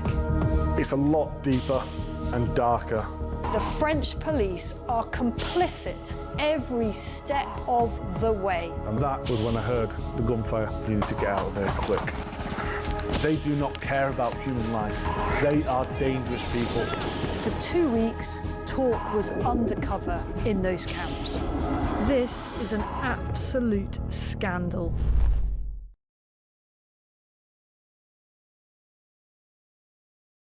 Across the UK, on DAB. DAB+, on YouTube, on your mobile, and on your side. This is Talk. Masks, Dave in Dorset. I have a stinking cold, says Dave. Out of respect for the medical staff, I had a hospital appointment and I wore a mask. The staff I met asked me if they should wear a mask too. I said I had a bad cold, so they didn't wear masks. I thought to wear a mask for their benefit. I also kept well away from others who were sat waiting for their appointments too. So very supportive there for regards to masks. Andy says, good morning, Mark. They are surgical masks. It says so on the box. They prevent droplets exhaled by the surgeon going into an open wound. They do not stop airborne viruses. However, if you have flu symptoms and must go out, I can see how they might prevent you coughing, exhalations spreading. But you also must remember that they impede the exhalation of bad stuff your body is trying to get rid of and are therefore bad for you. Is Sir Keir Starmer wicked? Stephen in London, yes, of course he's wicked. He's a clear and obvious liar. He wants to overturn the vote on Brexit. He hasn't any intention of smashing the gangs, said our council taxes wouldn't go up, wouldn't come back for more tax. He's lied. He is a liar. That's Stephen in London. Georgia is in the capital as well. Good morning, Georgia. Good morning, Mark. I just wanted to say that you were absolutely fantastic, that interview with that patronising, pompous BBC twerp. Wow, you're not pulling your punches. Well, thank you for the kind words, Georgia. No, it was the best interview I've heard in ages, I've got to tell you, because I listen to Talk all the time. And you were fantastic. You were like a tank. Well, no, you're letting him get in. You're very kind. I mean, I think it's wicked to lie to the British people, and I think it's wicked to have policies which are destroying the country. Absolutely, but I mean, he's just absolutely so hypocritical. I mean, really, we got Starmer. Everything you said, I can't say any more because you were perfect. Oh, no, listen, Georgia, you're too kind for that. However, does Roger have a point that maybe the word wicked is a little inflammatory? No, because I think they're all wicked, actually. I'm sorry. I cannot stand what's going on. I think the whole lot of them. I mean, the whole thing is so evil and wicked, and I don't know. I just really don't like it. Well, it's because it affects people's lives, doesn't it? Absolutely, it does, yes. And as far as that thing with Trump and Khan, Khan deserves everything he gets. I have not forgotten the picture of that balloon over London, all right, yeah. The infantile thing. Yeah. That's what he allowed to hang over here on a state visit by Trump. Georgia, you're so right about that, and I would say that London has turned into a lawless nightmare under his mayoralty. I live here. I know exactly what goes on. Well, yeah. How has the city changed in the last sort of decade? I can tell you so much. No. I've been here on and off because I lived overseas for many, many years in the Middle East. So I see a lot of that's going on. I see right through the whole thing. So it has changed. Of course, it's changed. And not for the better. No, it's not for the better. No, I was punched in the chest last week. I was walking through the high street. And Georgia, I'm so sorry. What was the background to that? Was it an attempted robbery or something? What happened? No, I don't know. I was with my daughter, and this guy was running along the pavement, like a maniac, and it was so crowded. And he just lunged at me and punched me. I mean, I got out of his way. I stepped aside, because he was coming so fast.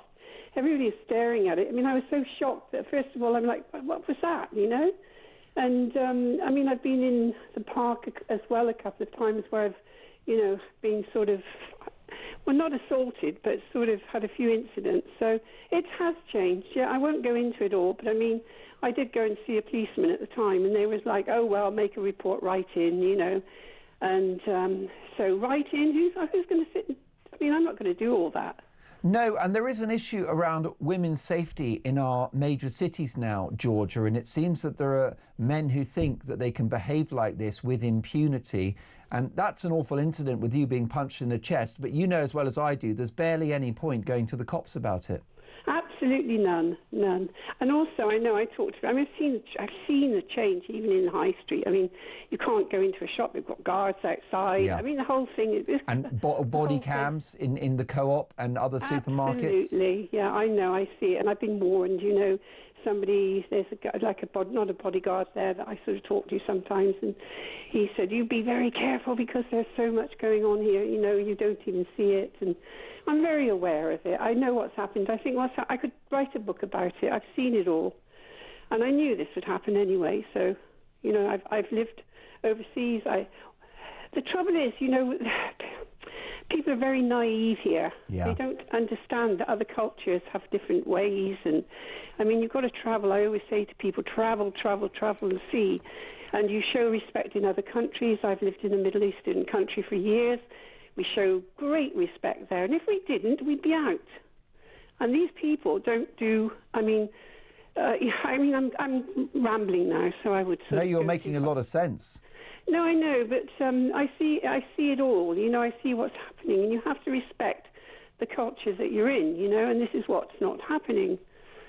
Correct. And that's why we've just got, you know, parallel societies and people are ignoring the rule of law and marching Georgia down the street with a placard that says globalise the intifada, which means bombs on public transport and in shopping centres. Georgia, my heart goes out to you. I'm really sorry for that attack you suffered last week. That's just awful and traumatic and dangerous as well. And I just hope you're able to just, you know, essentially move on from that incident and not feel too scared to go out in your own city. And thanks for the kind words. David is in Scotland. And David, is Keir Starmer wicked? He is an absolute... Everything you say in the football world starts with a W. And yes, yeah. I think I could put two and two together. And David, what about the word wicked though? Is it too I don't know, personal a way of describing the Prime Minister? Roger Bolton from the BBC, ex-BBC executive, said that that's inflammatory language and dangerous by me. And I'll tell you something, that's another W that should just be taken out of public. The way to deal with this immigration is the UK, who, as you can tell, with my accent, I'm Scottish. Yeah. But my passport says I'm a British citizen. Yes. And I'm British, right? I'm not Scottish. I'm British. Simple way to deal with the box is we've got the best special forces in the world. And the SAS was created in Scotland. So the easy way to deal with it is when you put these boats from France to Britain, is you put the SAS, SBS, Royal Marines... Yeah, Navy. Get the Navy on the job. And no. Puncture the boats in French waters. Just puncture the boats in French waters. So the French now need to take them back. Yeah. Do that for 1 week, and I'll guarantee you that is problem solved. David for Home Secretary. David, thank you for that call. A lot of common sense. Well, David will love this headline in the Telegraph today. Bardella, I will stop the boats. This is the guy that hopes to be the next president of France. He thinks that Nigel Farage will be PM in 3 years' time, and he's hoping that those two, President of France, Prime Minister of UK, will be the dream team to end illegal immigration across Europe. Will it happen? 03444 999 1000. More on this next.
across the UK, on DAB+, on YouTube, on your mobile, and on your side.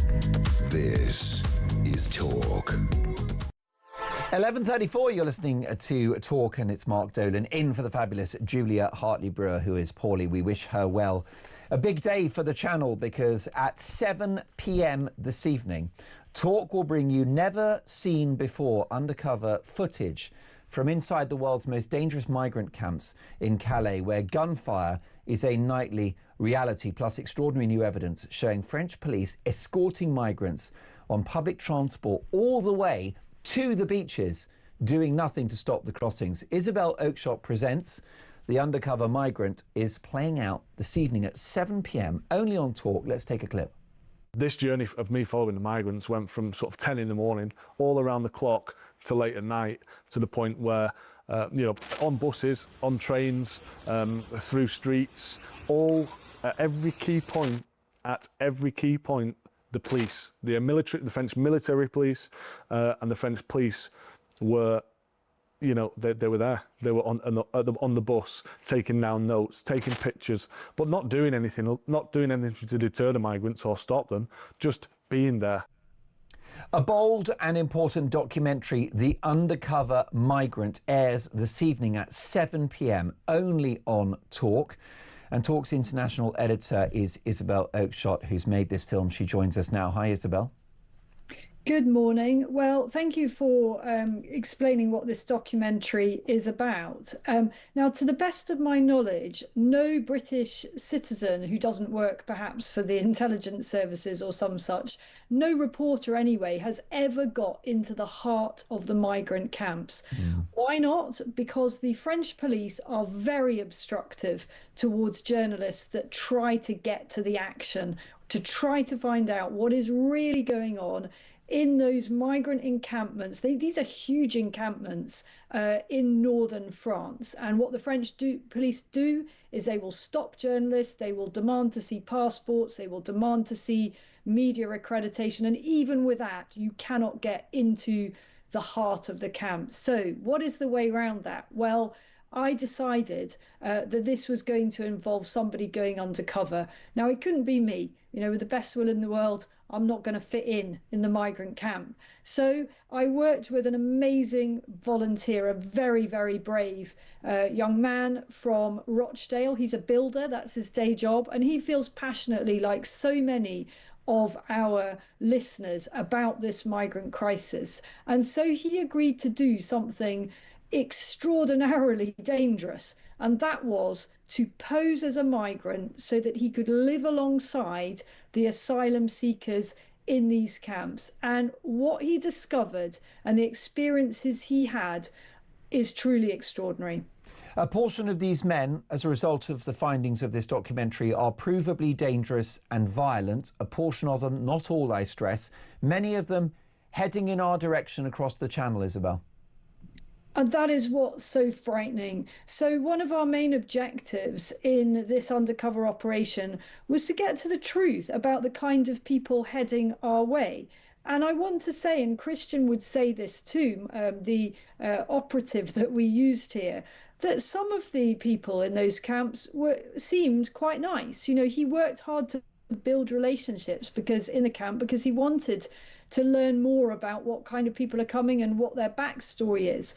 But I'm afraid to say that the camps of Dunkirk and Calais are a seething mass of drug dealers, of petty criminals, and worse. There are some properly undesirable people there. And I tell you what they have in common, all of them, because you've got people from all over the world, pretty much except Europe. And that's why our undercover migrant had a hard job to blend in there. What they do all have in common is that they want to get to Britain.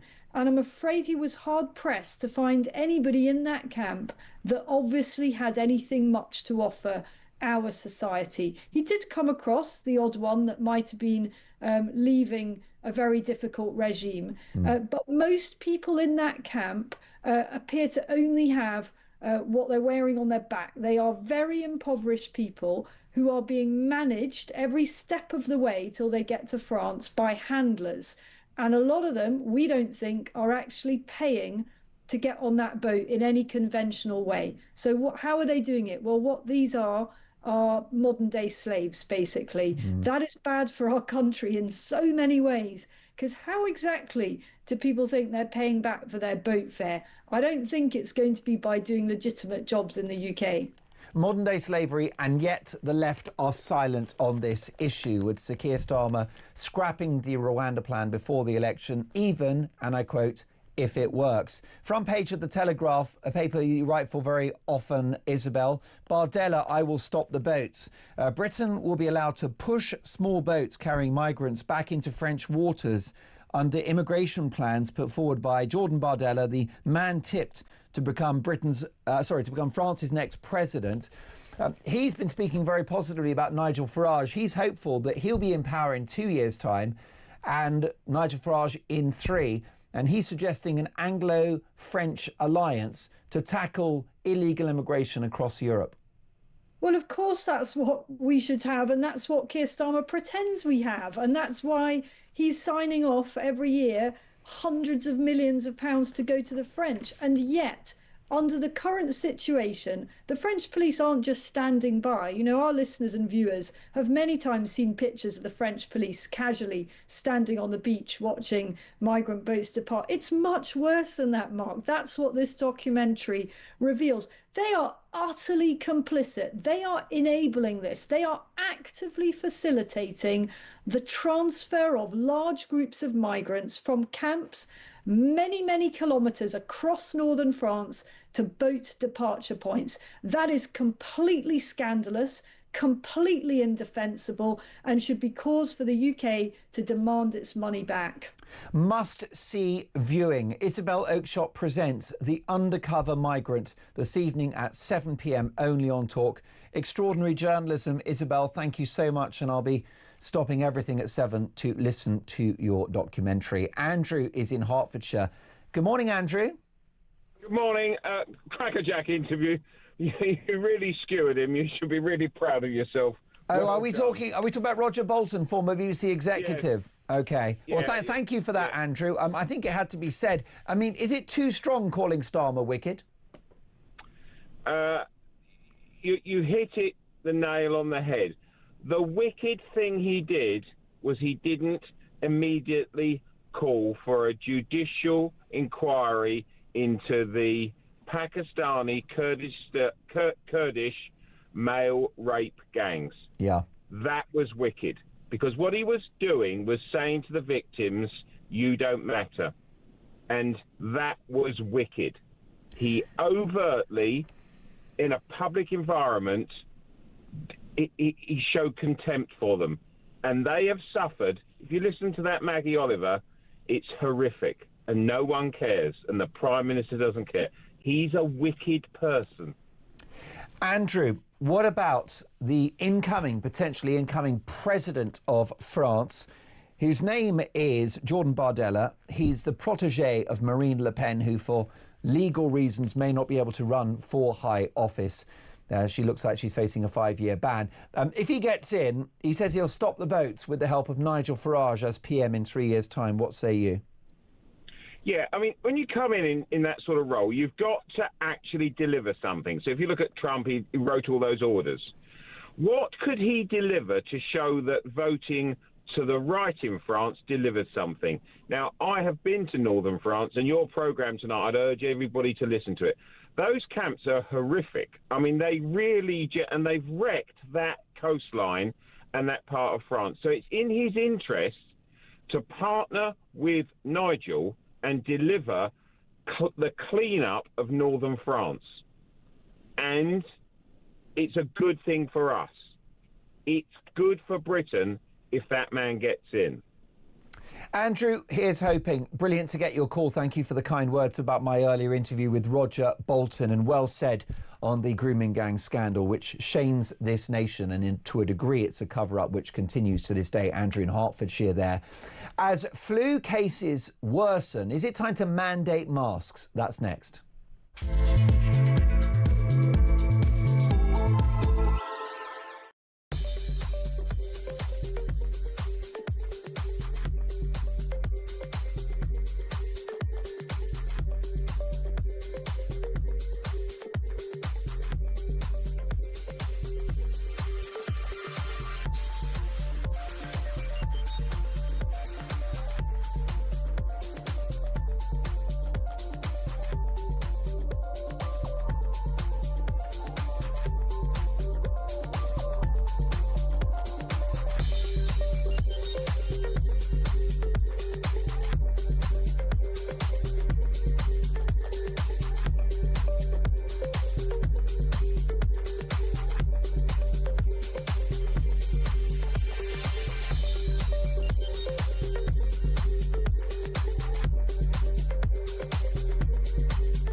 This is from the migrant camps in Dunkirk. It's a lot deeper and darker.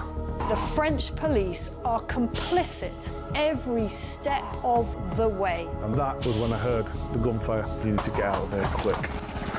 They do not care about human life. They are dangerous people. For 2 weeks, talk was undercover in those camps. This is an absolute scandal.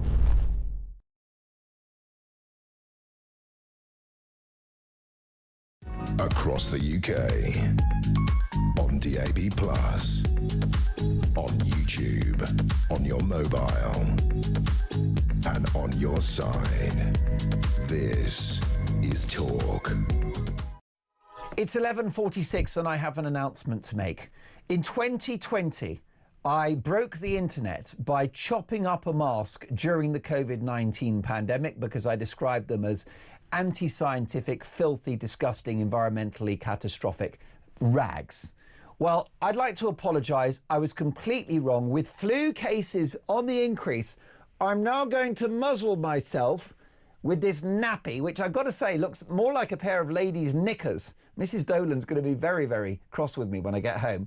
Have they even been dry cleaned? So let's hope I'm going to save millions of lives with this rather papery thin piece of rubbish on my face. Yes, folks, stay home, save the NHS, and don't forget to mask up. You might have noticed a degree of irony in my tone. Can you believe it? Mainly left-wing voices are saying bring back the masks and mandate them, even though in my view there's very little evidence that they did anything to stop COVID or will do anything to stop the flu virus. But let's get the facts, shall we? From Jamie Jenkins, who is the former head of health analysis at the Office for National Statistics. Hi, Jamie. Yeah, good morning, Mark. I love your mask. Is it a Christmas present? Yes, indeed. It's an early stocking filler and I'm so delighted to have it. I'll be having it fumigated later. Jamie, can you believe that we're having this conversation all over again? Well, no, I can't believe it, Mark. We've probably discussed many times over the years the old mask mandates, and it was a great clip of you back in the day. I think it's one for the archive and keep showing that every Christmas. But so let's look at some of the facts. So one of the things with the pandemic that we had, there was obviously a lot of opportunity to actually see if there was any effectiveness of masks in a real world situation. Let's not talk about labs because we're not talking about laboratories here. Let's talk real world situation. So the ONS where I used to work, they did a kind of an infection study, of COVID infection study, and they looked at what was the likelihood of testing positive for COVID for people who never wore masks and people who wore masks. And I guess what the answer was, Mark, there was no statistical difference between the two. And I think in the Department for Education as well, they did a study where they looked at the school absenteeism. So they were looking at basically schools that had masks enforced, and it was horrible for the children, and schools who didn't. Was there any significant difference in the number of pupils who were absent? And guess what? There was no significant difference. And at the time, Chris Whitty was saying that, there was no real strong reason to be wearing masks. And all the medical experts at the time were saying, don't think you need them. It all got brought in. So why are we going down this road of suggesting it again when there's no new evidence to suggest it? It's just a charade, I think, Mark. It is. Polly has messaged the show, Jamie, to say if masks are mandated, I certainly won't be conforming. I've had enough of that rubbish during COVID. The issue is that this flu virus is very nasty, Jamie. I've got friends and loved ones who have had it. It's a brutal strain that's going around at the moment. It's actually very serious and it's a headache for the NHS. So I understand that. But therefore, can we please have policies and advice that actually work? My issue with the masks is it's theatre. If you've got a stinking cold and you stay home, well, that's a policy that works. Yeah, and the issue, if they keep talking about wear masks, if somebody genuinely has got the flu and they're coughing a lot and they think, oh, I'm going to go out, I'll stick a mask on because it'll be fine and then nobody else will get infected. Well, it doesn't work like that, does it? So it's more sensible. We don't need a national lockdown for this, but if somebody genuinely is ill, if they can just isolate themselves, and then normally if you're really ill with the flu, Mark, you can't get out of bed anyway, so you'll be isolated just because you can't get out. So to suggest that putting the masks on will fix it. Jonathan Van Tam, another medical expert from the pandemic, he was into it on Radio 4, I think, talking about he wouldn't normally wear masks. And, let's trust the science on that. And I've been back and forth hospitals the last couple of weeks when my family members is in, Mark, and the staff, because the hospitals have mandated, obviously, visitors going in. But the staff have to wear them, and many of the staff are really frustrated with this because, okay, put a mask on 5-10 minutes, half an hour when you visit in, but some of these staff have to wear it for 12 hours, Mark, and it's not good for them. So, trust the science we talked about. There's no science for this, so let's just not go down that road again. Well, stay with us, Jamie, and that's the thing, Claire Pearsall. These masks, the science around them is flaky in regard to stopping the transmission of COVID-19 or the current influenza outbreak. Who knows? Maybe there is a 0.5 or a 1% improvement. Well, that's negligible, isn't it? That's like a rounding error. The issue is that with the science so debatable, we must focus on the harms. It's not good for your health to cover your face for 12 hours. And it's very bad for society. It has destroyed the confidence of people, especially children. And by the way, they're very bad for the environment as well. They are. People just discard them onto the street, leave them to wash up on riverbanks, which is an appalling state to be in. But I do think the harms that were done to children have not been fully acknowledged by any government or any minister. And I've seen it working as a school governor in 2 separate schools. That what happens is those children brought up in the pandemic at different stages now, the problems with things like phonics and confidence and mental health are becoming more exacerbated, and you can pinpoint that back to things like mask wearing, where children couldn't see the face of the adult, they couldn't read the lips and expressions of people, but also the isolation. And I don't think we've done enough work to square that away, but also to acknowledge that it happened. We need, Jamie, don't we, to just put paid to the idea of masks having any impact on a seasonal respiratory virus. We've got to just end this conversation around masks. They're not a solution. They don't work. No, and what is a better solution, Mark, is if you think of the NHS, and you can guarantee every single year that around this time there'll be Guardian headlines that the NHS is in crisis and is going to fall over. You can go back on the internet and search the last 20 years. It always happens.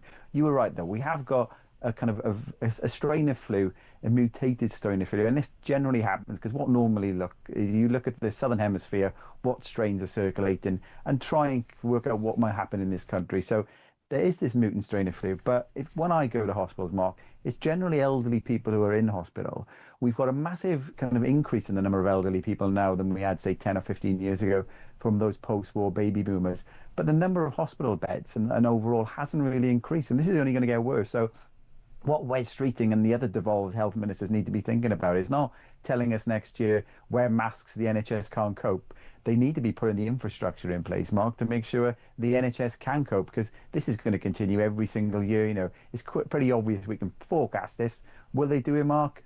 They probably won't. Very briefly, Jamie, and also Claire as well, this is theatre, isn't it? With the masking, it's the equivalent of the arrows in the supermarket. This is the authorities being able to say they've been seen to do something, that it's about protecting their backsides by covering our faces.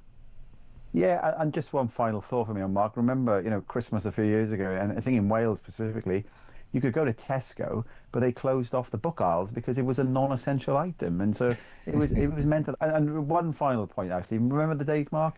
You could go into a restaurant. You had to go to the bar and wear a mask because it was dangerous. But when you went and sat down for 2 hours eating your meal just around the corner, you were fine without any masks because the virus obviously didn't come down there. All theatre. It was all theatre. The world's gone mad. Well, you spoke very sensibly in the course of that pandemic, Jamie, and look forward to catching up soon. Jamie Jenkins is a former head of health analysis at the ONS. What I will say is that the majority of viral scientists and epidemiologists are very clear that the masks did help to stop the spread of COVID-19, that they saved countless lives, and they would recommend a similar policy in the course of this flu outbreak, right? The majority of medics think that the masks are very good and that they do make a difference. What say you? 0344 499 1000. Georgina's in London. Georgina, I know you want to talk about Roger Bolton, BBC executive, but what about the mask? Will you be wearing a mask to stop this flu spread this year?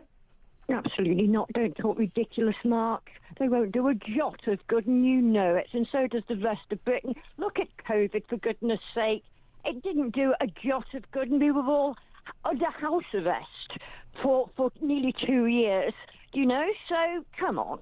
Masks not a chance. There you go. Well, look, no one would ever mask you or muzzle you, Georgina, because you make such trenchant points on talk. What's your reaction to my interview with Roger Bolton, former BBC executive? I said that Keir Starmer is a wicked liar based upon the fact that he's reneged on his manifesto policies and had policies which have harmed my viewers and listeners. Well, I don't think that wicked is the correct word to use. I would use the word insidious for all that Keir Starmer has done to this country, the abuse of our elderly, he's run our country and our economy into the ground to the point where our economy really is at the point of no return now. He's allowed the abuse of our women and children.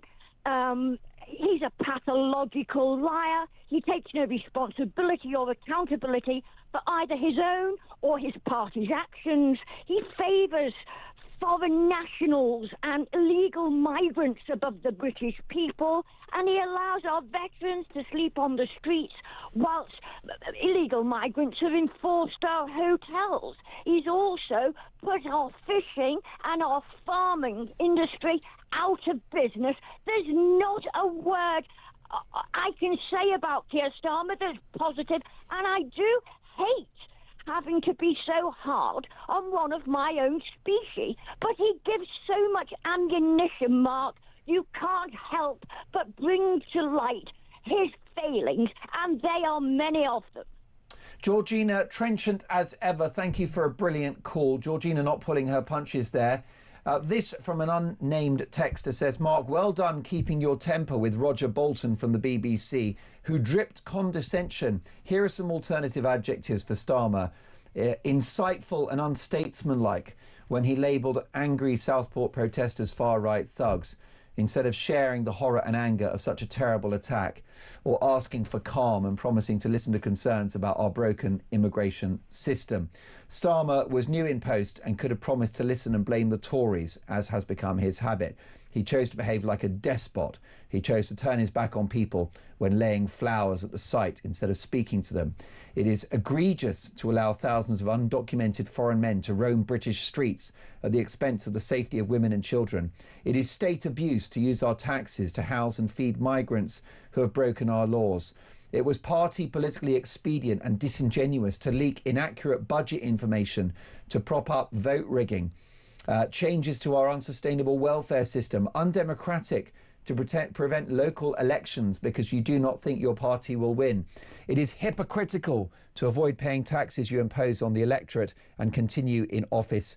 I could go on, says the texter. There you go, 11:58. The public, Claire Pearsall, are angry. And rightly so. And I think the word I would put in there is incompetent. Keir Starmer is incompetent. Yeah, he's never going to get the hang of politics. He's never going to get the hang of being Prime Minister, is he? He looks always so uncomfortable. He almost apologetic that he's there. I think he needs to move on out and let someone else go. Yeah, it looks like it. Watched an interview with him recently on a podcast, which is therefore a softball interview, a comfortable environment, and he looked like a rabbit in the headlights. He's not able to be himself. I don't know who is the real Starmer. Could the real Keir Starmer please stand up? Can you imagine? He wouldn't even get that reference, would he? he's so scared of saying anything that might offend somebody, so he says nothing. Can you think of a Prime Minister that's been found out that quickly in office? I mean, I guess Liz Truss didn't cover herself in glory. Is Starmer worse than Truss? Of course he is. Absolutely. I mean, Liz Truss had her faults, but she was backed up by a party who knew what they were doing. Keir Starmer isn't very good, and neither is the rest of his party either. Well, you are supremely brilliant, and I'm delighted to say that Claire Pearsall is with me for the next hour. And we've got Prime Minister's questions, a big reaction, plus, is Keir Starmer wicked? Keep it talk.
Across the UK.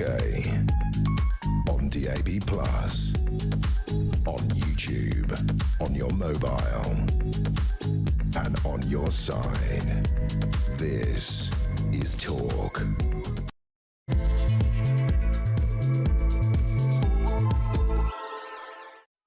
This is Talk. Let's head to the House of Commons and the Prime Minister and PMQs. And terrorists due to their work as professional journalists.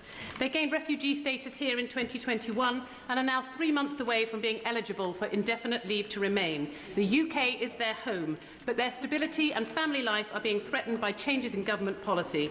I'm concerned that the government has lost sight of the real-life impact that these changes will have on working families living here legally, and with details of transitional arrangements still under consultation, can the Prime Minister provide clarity regarding the transitional support available to families already on the pathway to indefinite leave to remain? Thank you. Well, can I say this country will always be compassionate in relation to refugees and comply with our full obligations under the various conventions. It is important that we address some of the challenges we face at the moment, but we mustn't lose sight that we've always been a compassionate country that welcomes refugees to our shores. Rachel Maskell.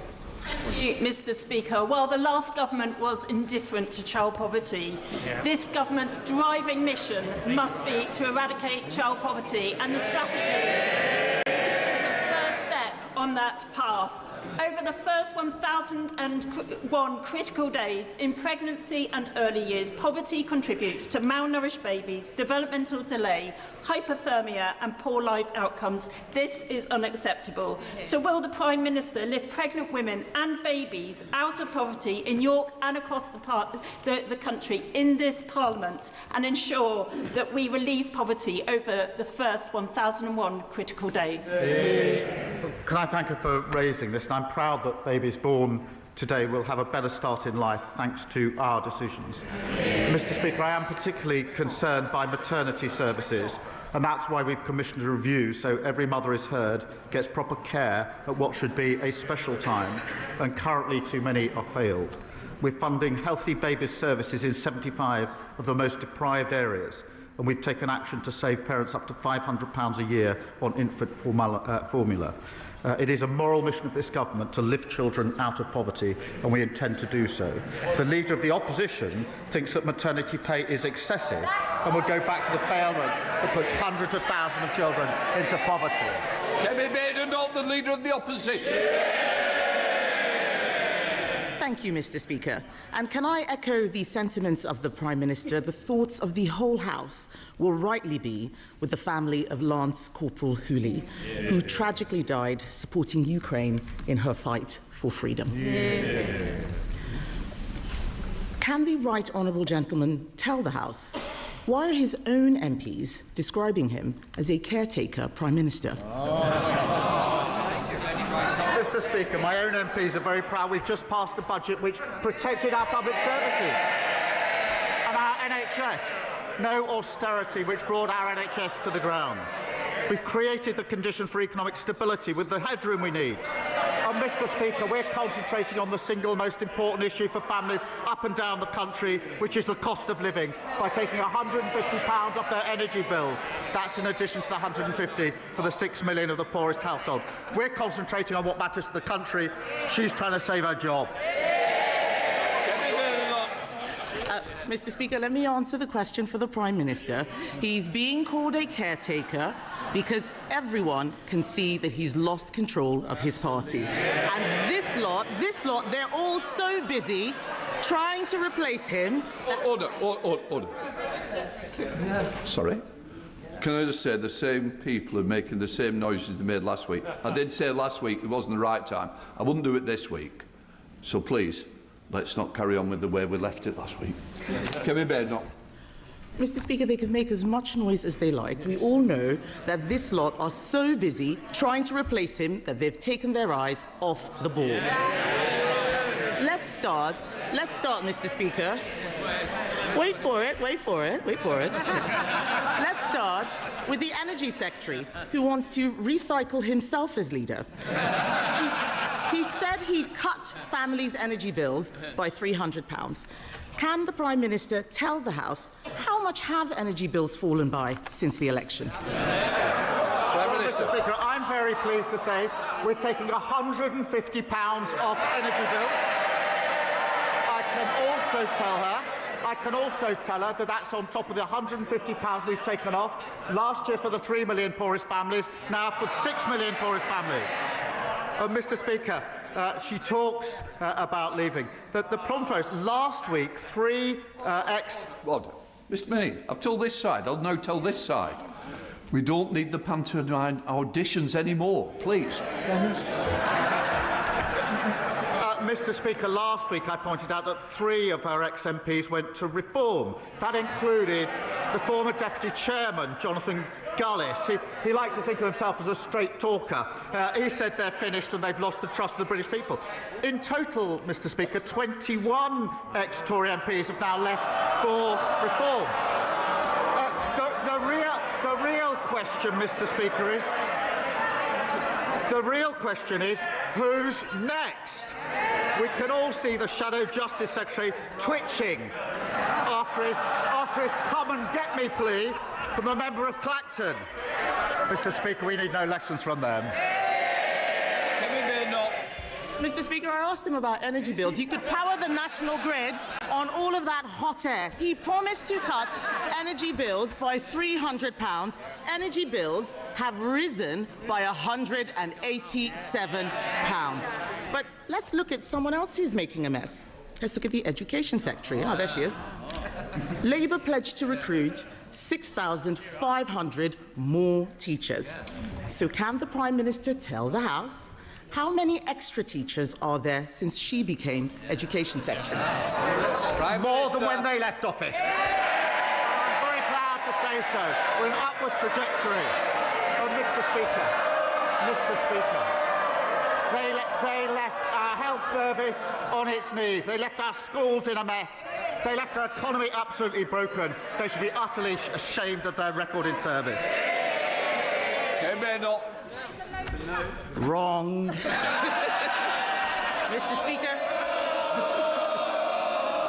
Mr. Speaker, there are now 400 fewer teachers since she came into office. She's shaking her head. It's on the DFE website. Does she not check it once in a while?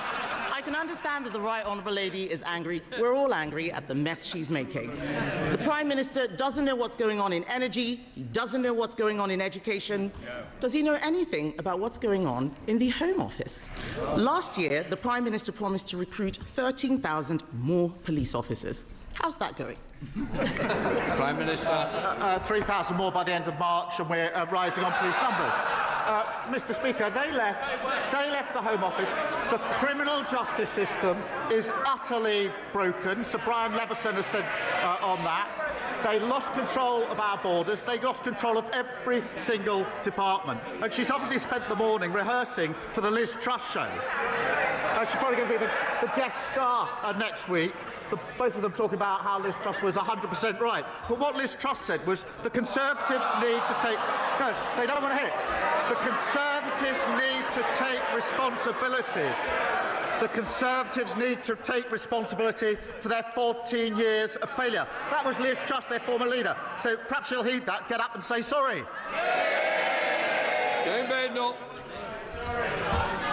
Wrong again. I asked him how many police officers. There are now 1,300 fewer officers than at the election. So, Mr. Speaker, I don't know if the Home Secretary wants his job, but I do read that she's having conversations with Tony Blair because he's already given up on the Prime Minister. Why don't we talk about the Health Secretary? Let's see how he's doing. We do know he definitely wants the job. He said he'd end the doctor strikes. So can the Prime Minister tell the House how many appointments have been lost to strike action since last July? Mr. Speaker, they left the NHS an absolute mess, with the highest waiting lists on record and the lowest confidence in the NHS ever. The Health Secretary said he would do 2 million extra appointments. He hasn't done 2 or 3 or 4. He's done 5 million extra appointments. That is because we invested in the NHS. What did they do? Having broken it, they voted against that investment. They should hang their heads in shame. Mr. Speaker, I asked him how many appointments have been lost to strike action. He doesn't know. Let me tell him. We have lost 93,000 appointments to strikes since the Health Secretary gave doctors a massive pay rise. It's the truth. I know they wouldn't know the truth if it punched them in the face, but I'm telling them the truth. It is no wonder that we read this morning that the former Deputy Prime Minister has said about the Health Secretary she'd rather stick pins in her eyes than be on his golden ticket. And Mr. Speaker, the Prime Minister congratulates himself on 5 million extra appointments.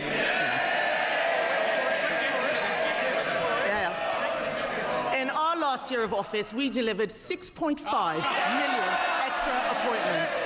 Under Labour, Mr. Speaker, everything is getting worse. Jobs, bills, police numbers, teacher numbers, everything is getting worse.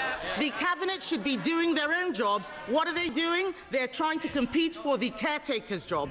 The only person who doesn't want the Prime Minister's job is the Chancellor. She's just trying to cling on to her own. Isn't it time, Mr. Speaker, that the Prime Minister admits that Labour isn't working?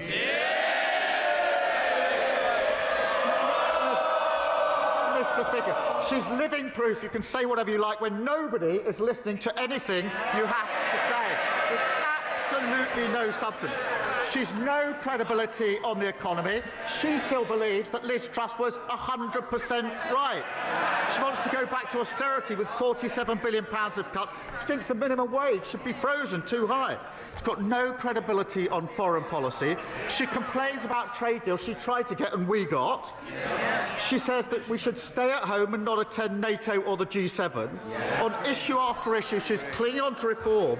That's not leadership, it's weakness. No wonder so many are leaving her party. They know there's absolutely no reason to stay. Thank you, Mr. Speaker. Well, there you go. Prime Minister's questions live from the House of Commons. This is Talk. Mark Dolan in for Julia Hartley-Brewer, who is poorly but will return next week. We wish you well, Julia. And in the studio with me, reacting to PMQ's Claire Pearsall, former Conservative Government advisor, and Talk star, the brilliant Peter Cardwell. Peter, a points victory for Kemi Badenoch? Yes, and the word of the day is wrong. She kept saying it, and it was really, really effective. I mean, maybe she should go into presenting a quiz show or something. It was really interesting because the lines and the attack lines that Keir Starmer had were rubbish. He talked about some nonsense about her being on the Liz Truss show and she's the Death Star. That went absolutely nowhere.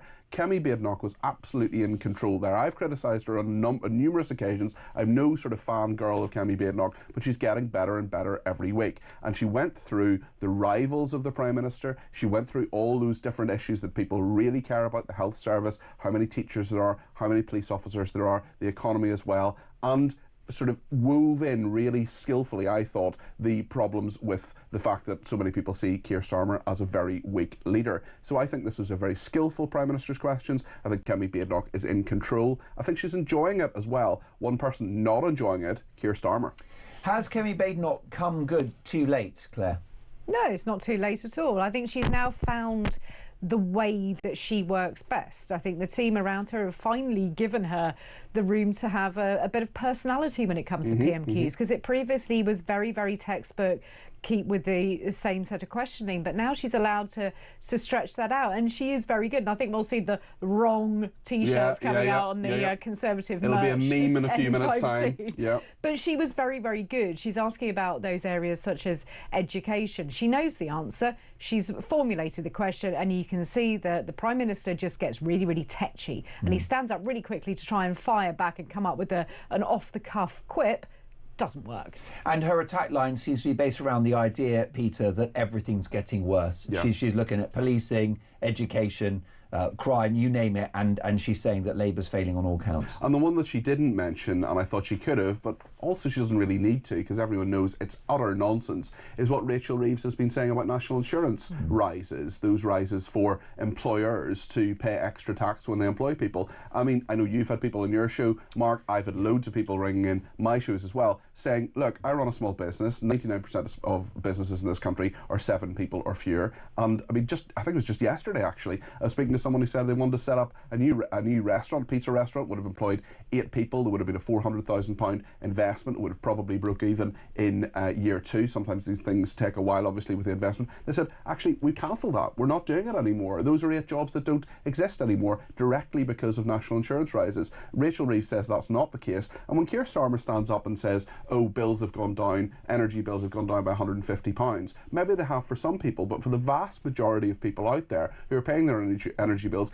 everything is going up. It went up under the Tories, yes, I'm not saying that didn't happen, but it went up under Labour. Really interesting as well today from Kemi Badenoch. This is the first time that I've heard her defend the Conservatives' record. That was on extra appointments in the NHS. I found that quite interesting that she did that, because previously she hasn't really done that. And I think this is a more confident Kemi Badenoch. She's really socking it to Keir Starmer, and he's vulnerable. He's vulnerable in his own party.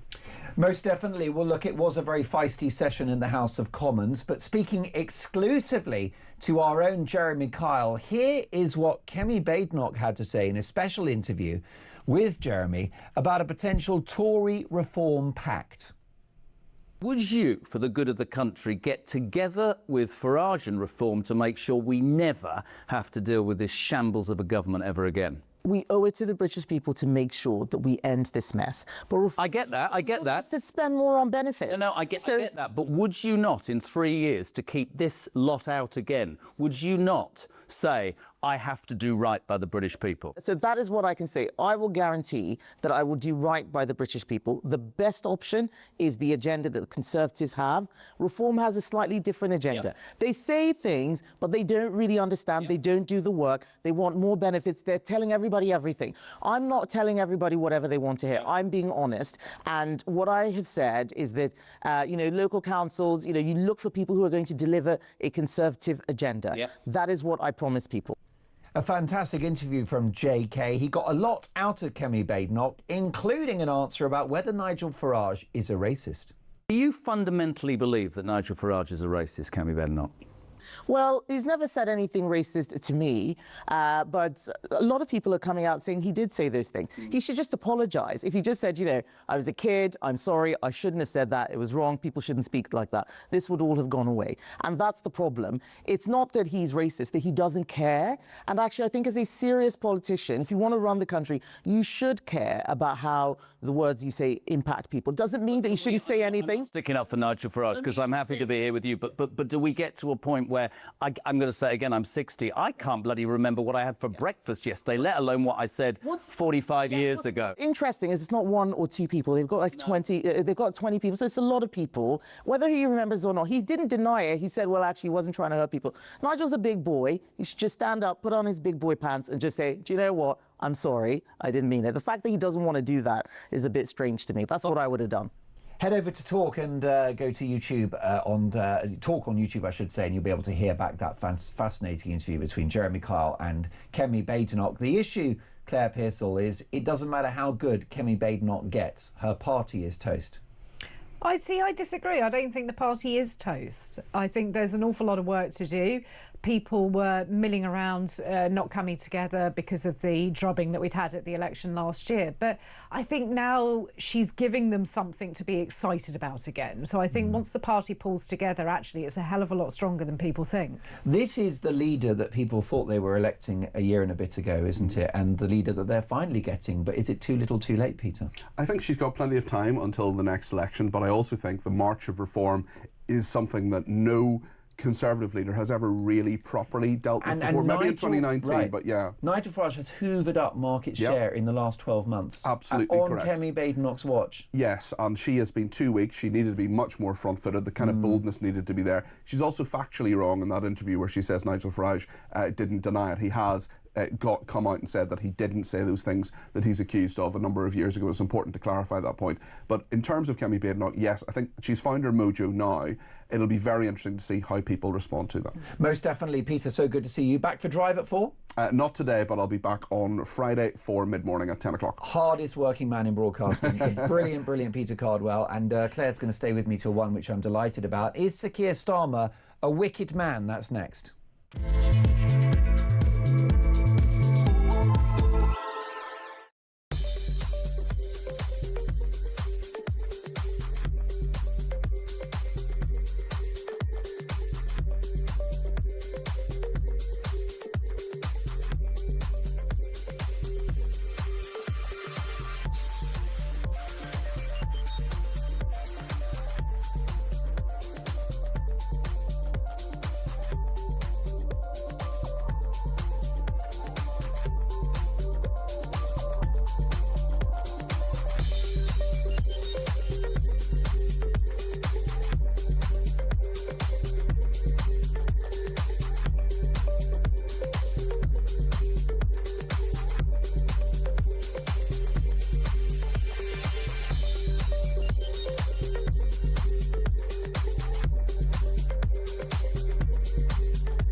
This is from the migrant camps in Dunkirk. It's a lot deeper and darker. The French police are complicit every step of the way. And that was when I heard the gunfire. You need to get out of here quick. They do not care about human life. They are dangerous people. For 2 weeks, talk was undercover in those camps. This is an absolute scandal.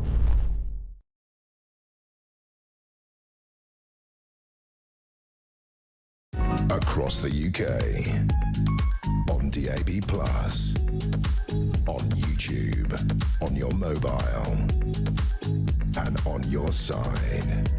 This is Talk. It is 12:24, Mark Dolan in for the fabulous Julia Hartley-Brewer. I'm looking after breakfast tomorrow morning at 6 a.m. I do hope you'll join me. That's going to be tomorrow, Friday and Saturday and Sunday. It'll be lovely to have your company. What about Keir Starmer? Is he a wicked man? Chris is in Hereford. Good morning, Chris, or good afternoon now, I should say. Hi, Chris. Good afternoon. How are you? All right? I'm very well indeed. Now, Roger Bolton, who's a very, very leading former BBC journalist, said that it was wrong that I described Sir Keir Starmer as a wicked liar. What do you think?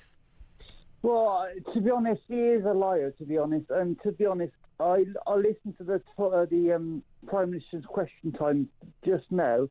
And to be honest, this excuse about the last government cocking it all up and basically they're all mistakes, he's swearing a bit thin now, to be honest.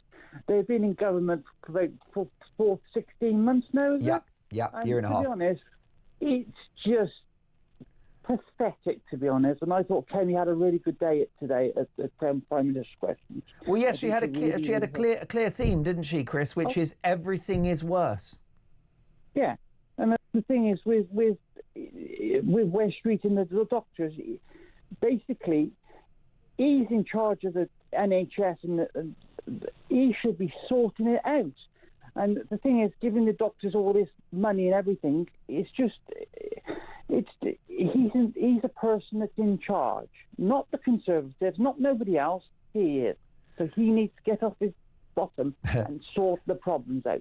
Chris, I couldn't have put it better myself. Thank you for a brilliant call. Claire, I think the Conservatives are also rather feeble when it comes to defending their record. Peter Cardwell mentioned that this is the first time he's heard the Leader of the Opposition talk up something that the Conservatives did. And they're very reluctant, the Tories, to point out that there was a global pandemic in which they paid healthy people to stay at home for 2.5 years and shut the economy down. Yeah. And the invasion of Ukraine, which meant that this government had to subsidise our energy bills at a cost of around £50 billion. Why are the Tories not keen to defend their record more enthusiastically and to offer two reasonable excuses, which is a health crisis and a war? I don't know. It's very, very strange. Because it's valid. It is absolutely valid. I mean, both of those things happened, especially when you look at the pandemic. Nobody knew what was going on and how to deal with it. And yeah, they made mistakes, but they also did a lot of good in saving a number of people, whether you agree with the pandemic planning or not. The fact is that they were in charge and some of the decisions were good. When it comes to looking backwards, I think the Conservatives always have this tendency to go to Thatcher.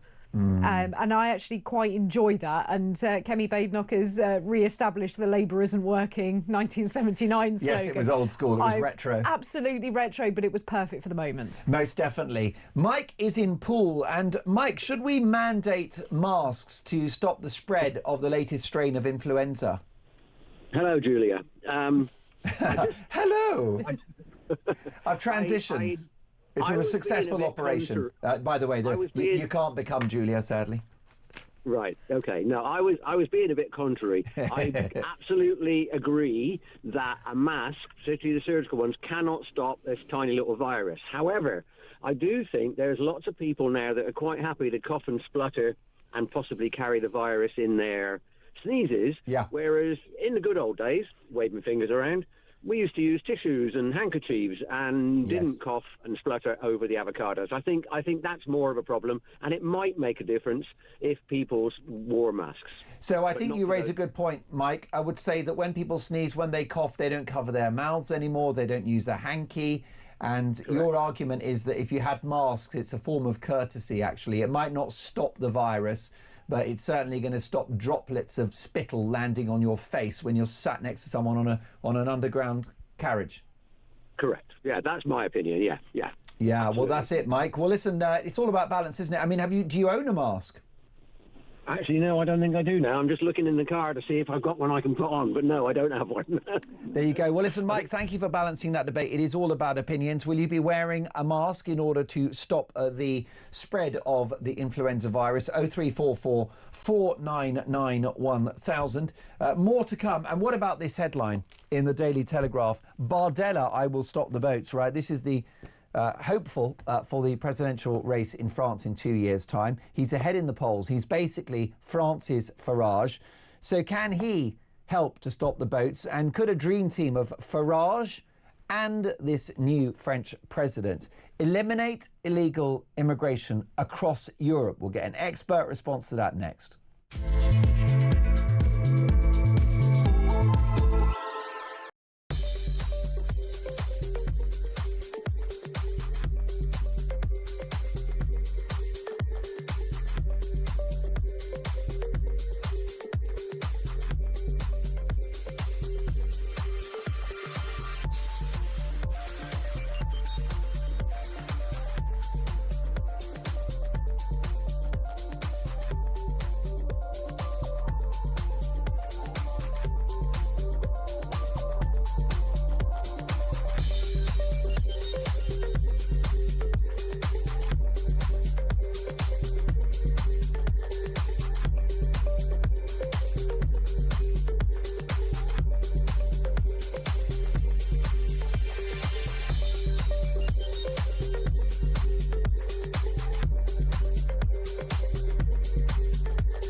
Across the UK, on DAB+, on YouTube, on your mobile, and on your side.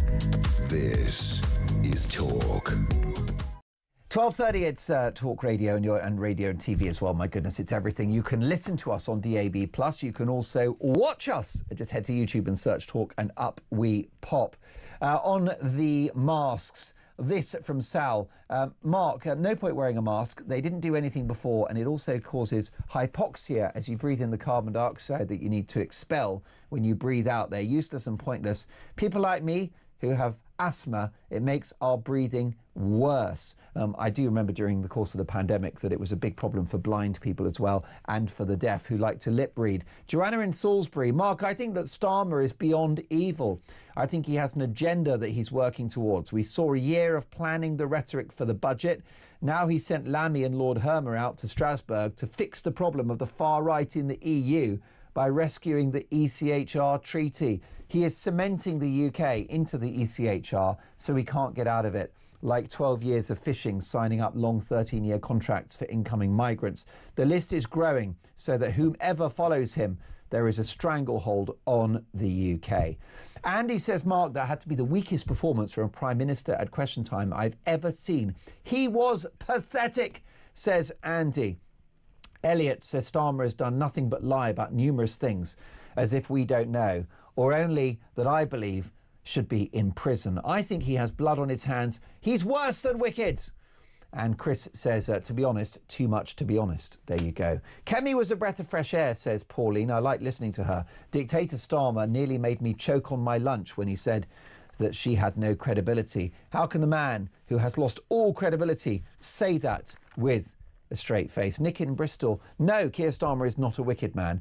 He is a wicked, wicked man. There you go. And somebody else said evil. Well, strong words, but you're entitled to your opinions. 0344 499 1000. A very interesting headline here in relation to illegal immigration. And Britain will be allowed to push small boats carrying migrants back into French waters under immigration plans put forward by Jordan Bardella, the man tipped to become France's next president. In an interview with The Telegraph, Mr. Bardella, the leader of the National Rally Party, said he would rewrite French border policy to help the UK tackle the migrant crisis in the Channel. So, will the next French president stop the boats? Let's get the views of Henry Bolton, Brexiteer and international border control expert. Hi, Henry. Expert, not export. We're not exporting you anyway. You're far too important for this country. Henry, what do you think about this? Are you hopeful that the next president might actually have some common sense and help stop the boats? Yeah, indeed. That would be a very helpful move. The only thing, absolutely, full marks to him. He's recognising the problem and he's prepared to do something about it. And in the right way. If indeed he opened that door to us returning these people straight away, then absolutely fine. It would be even better if we didn't have to, because his own gendarmerie maritime, the sort of coast guard, if you like, of the French, were to stop these people in the first place. But he's certainly talking the right language. My fear, though, Mark, and I don't want to sort of throw cold water on the idea, is that he's talking about French domestic policy and perhaps legislation. But as we remember from the Brexit campaign, one of the reasons we wanted to leave the European Union was to reassert control over our borders. Not that we've done that, but to enable us to do it. And France has exactly the same problem because it is a member of the European Union. So the European Commission has a significant say over the policy that's enacted on the external borders of the European Union. So you may find that he's rubbing up against the European Commission. But France is a big power in Europe now. And yeah, I mean, absolutely support it. Yes, he could do it. He wants to give the French national self-determination when it comes to policing their borders. Is that the beginning of the end of the EU project, Henry? Not necessarily, no, because there's the two elements, aren't there? There's the Schengen area of free movement, and that links into, because if there's free movement within the union, then there has to be an external policy for the external borders of that Schengen area. But in addition, there's the European Customs Union. So that's about trade. The two things are separate. So from a trade perspective, no, it's not the end of the European Union. Perhaps we're increasingly seeing on... Have you lost me? No, I'm all there. Hanging on your every word, Henry. Go on. From a security point of view, the European Union is trying to have to cobble something together as the United States is withdrawing from support, very openly, in fact, withdrawing from support of European security in a practical way. And so there are a number of areas where actually there's a lot of people in Europe would argue to keep the European Union going. But on this particular issue, I think all member states, all of them, Hungary, Greece, Italy, France, the whole lot of them have got a problem with the way that the Schengen open border system is working, with a lack of security and effective management on their external borders, and the flow of criminality as a result. So they've all got that problem. Whether it's France, Italy, Germany or Poland, Europe is shifting right, Henry. Yeah, it is. Yeah. I mean, and is it surprising? Ever since Angela Merkel opened her borders and her country to large numbers of Kurdish Turks or Turkish Kurds, or whichever way you want to put it, and Tony Blair opened up to Albanians after the war in Kosovo. The doors were opened, and now the naivety of that is being experienced by the populations across Europe. And they are therefore, quite rightly, quite understandably, quite democratically, putting extensive pressure on their governments to halt the process. And that's, left, right, centre. There are a lot of centrist parties who are saying exactly the same thing. In fact, some of the centrist parties, some of the social democrat parties across Europe, are actually very, very much of that ilk, particularly in Scandinavian countries. So there's a lot of work being done, and I think, you can interpret it as moving right, or you can interpret it as populations demanding that their security is taken care of. Meanwhile, before we let you go, Henry, Sir Keir Starmer has suffered a fresh rebellion over Brexit after 13 Labour MPs voted in favour of rejoining the EU customs union. Where do you see our relationship go with Europe in the remaining years of this Labour administration? Well, they're going to increasingly try to go down that path. I think Keir Starmer knows that it would be probably electoral suicide to go the whole hog, but he's treading a sort of difficult political path within his own party. We've always known that there is a significant rejoiner element within the Labour Party. And who knows, after the next general election, I know you said during this government, but after the next general election, we might have a situation where we end up with a sort of an attempt to cobble together a coalition, Greens, Labour, whoever, Lib Dems, you never know. And that's going to be very much, that if that happens, that would be a Remainer government or a rejoiner government. And the other thing, I mean, you talked about, just very briefly, the ECHR earlier and Keir Starmer's attempts to get the members or the signatories to the European Convention on Human Rights to amend that convention. Well, I argued that 4 or 5 years ago. I'm afraid the train has left the station on that. You've got 46 signatories, and having actually tried to negotiate amendments to international treaties, I can tell you that getting 46 countries to agree to open up that convention, agree to changes, even if they're all motivated to do so, will take you years. And in that time, the convention remains exactly as it is, and it will be an excuse for Starmer not to move out of it. Henry, brilliant to see you. We'll catch up soon. Henry Bolton is a Brexiteer and international border control export. I've done it again. Expert. I was trying to not say export. We don't want to export him anywhere because we need people like Henry Bolton in the country. International border control expert. Briefly, before I get to Stephen Scunthorpe, your reaction to what Henry had to say, Claire? It's really interesting when you look at what is happening across Europe, and I think that the Schengen zone causes the European Union so many more problems than it solves, and I think more countries are going to look now as to how they can best deal with that. Yes, and if this chap, Bardella, wins the presidential elections, he'll be chipping away at the EU's powers over the French people to police their own borders. And I just wonder whether that is the beginning of the end for the project and it just becomes what it originally was supposed to be, which is a European Union. I really hope so. Sorry, an economic... What's happened to my brain today? I don't know. I knew what you meant. An economic union. But I hope so. I really, really do, because I don't... Yeah, you know what? Let's get rid of all of the EU Commission. Let's dismantle it all. I mean, that's what I'm in favour of. Let's have those countries standing alone and actually trading as they see fit. Brilliant stuff. Thank you, Claire, for that. So many messages coming in.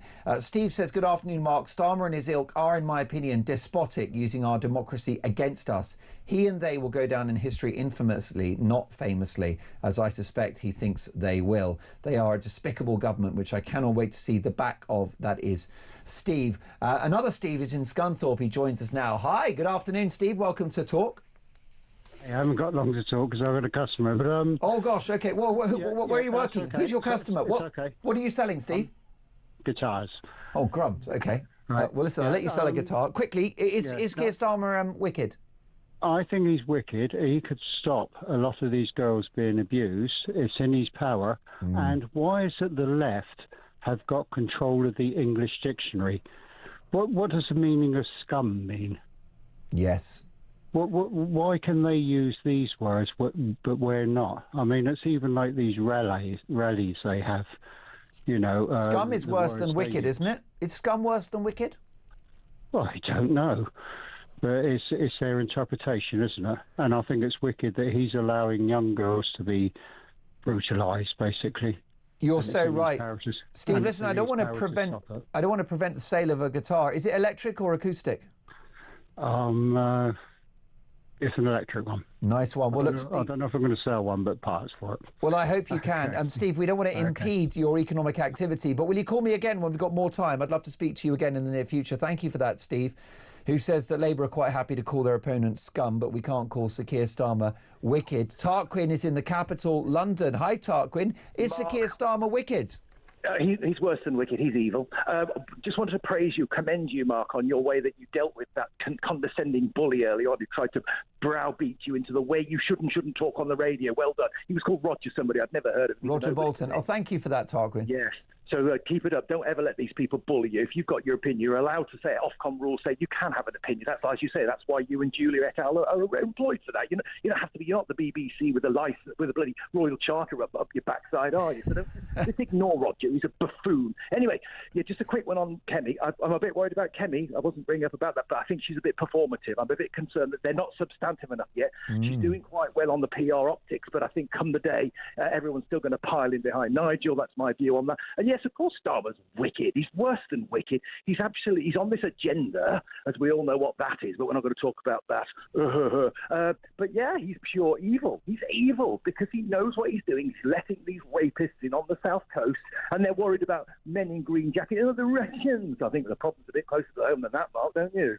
Well, yes, I mean, I think, Tarquin, stay with us. I think that we're entitled, Claire Pearsall, to offer a moral judgment on a politician whose policies are harming the interests of and potentially endangering our citizens. Yeah, see, when you put yourself up for election and you get put into office, then you expect people to scrutinise what you say and what you do. And if you are harming the British economy, people feel unhappy, then they should be allowed to voice that. And I think Tarquin was right with what he said is, you know, are we going to have a dictionary that we're allowed to use? Are there things that we'll be allowed to say or not compared to, you know, what Starmer believes? Well, definitely. You get the last word on this, Tarquin. I mean, do we have to worry about language in politics? Some people argue that the reason why Donald Trump faced mortal peril on 2 occasions in the run-up to the presidential elections was because people were calling him a fascist. So am I guilty, therefore, of double standards with labelling Starmer wicked? No, because yours is based on fact and that is based on conjecture. Fascist is clearly factually incorrect, whereas yours is just a basic sort of subjective opinion. So how can you be, well, you can't be wrong, whereas other people say, it's clearly nothing to do with Mussolini or anything like that. It's really pathetic, isn't it, Claire? Tarquin, if I wind up in court, you're going to be my character witness and lead advocate. God bless you. Well, God bless you. Thank you, Tarquin. Listen, a brilliant call. 12:44. More to come. What about this? Women and girls are being sexually assaulted in mixed changing rooms across the country. New police data shows that at least 16 rapes, 80 sexual assaults and 65 acts of voyeurism were committed in sports centres in 2023, equating to 3 offences a week. Campaigners have warned that mixed sex changing areas are a magnet for sexual predators. It's all because of trans ideology, and we'll get reaction to that next.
This is from the migrant camps in Dunkirk. It's a lot deeper and darker.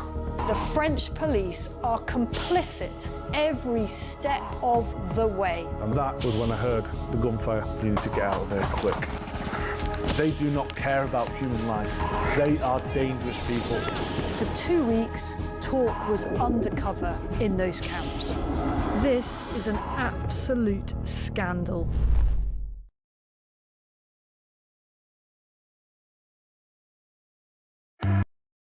Across the UK, on DAB+, on YouTube, on your mobile, and on your side.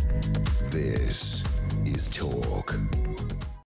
Well, a shocking development at 12:47 in the afternoon. Women and girls are being sexually assaulted in mixed changing rooms across the country. New police data shows that at least 16 rapes, 80 sexual assaults and 65 acts of voyeurism were committed in sports centres in 2023, equating to 3 offences a week. This is all because of mixed-sex changing areas. Let's get reaction now from a hero of mine, Helen Joyce, Director of Advocacy at Sex Matters and author of Trans, Gender Identity and the New Battle for Women's Rights. Hi, Helen. Hello. It's lovely to meet you for the first time. I believe it's our first interview. The reason why this is happening is because of trans ideology. It's the idea that really sex is a fluid idea, it's very abstract, and that somebody that has a male physiology is entitled to use a female space. That's why this is happening. Yes, that, and also that sex differences are trivial and that women don't need any special protections from men, that it's, that women can commit crime too, that, women and men are equally strong, equally violent, equally prone to crime, all these obviously flatly factually incorrect statements.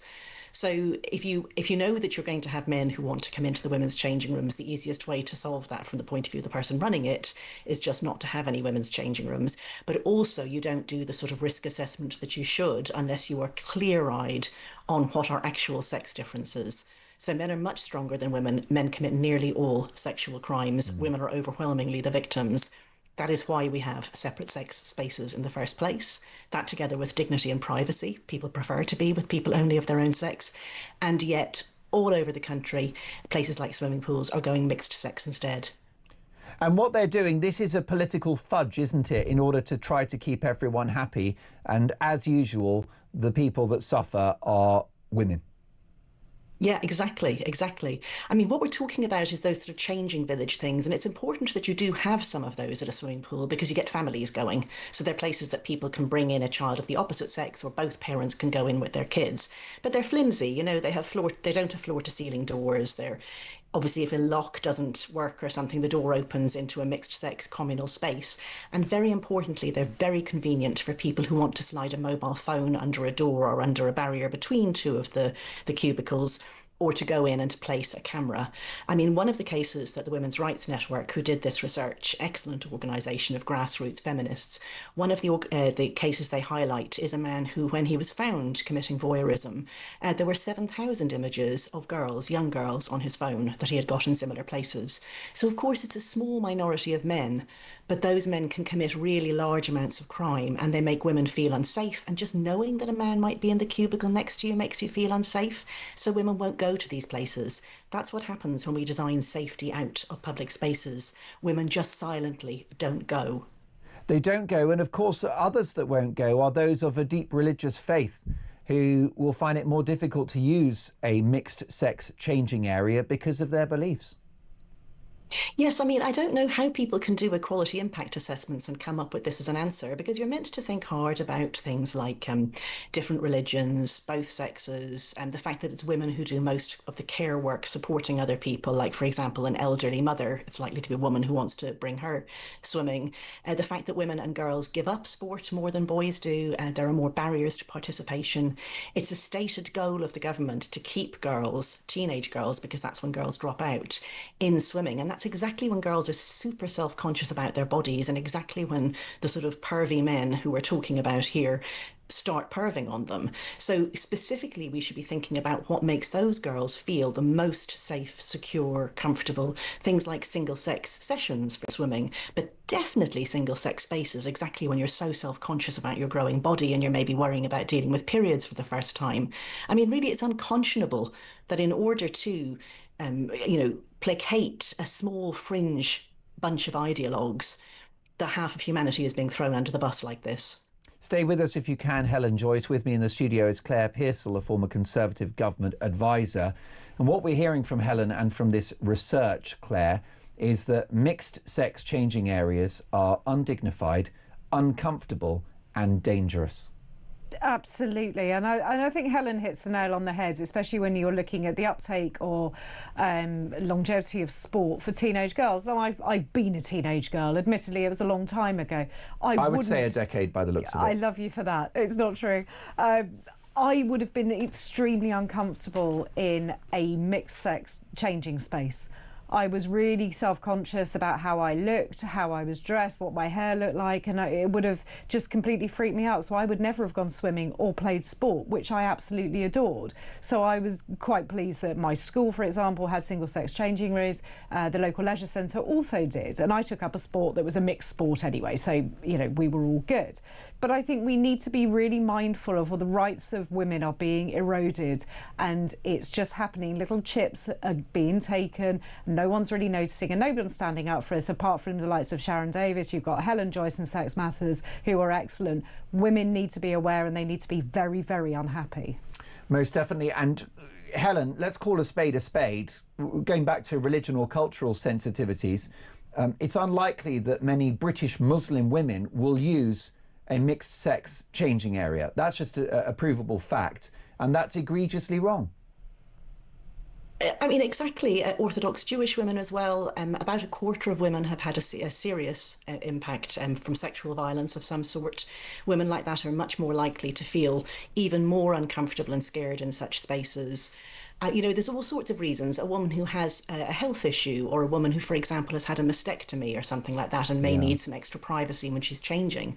And people tend to say, oh, well, there are cubicles.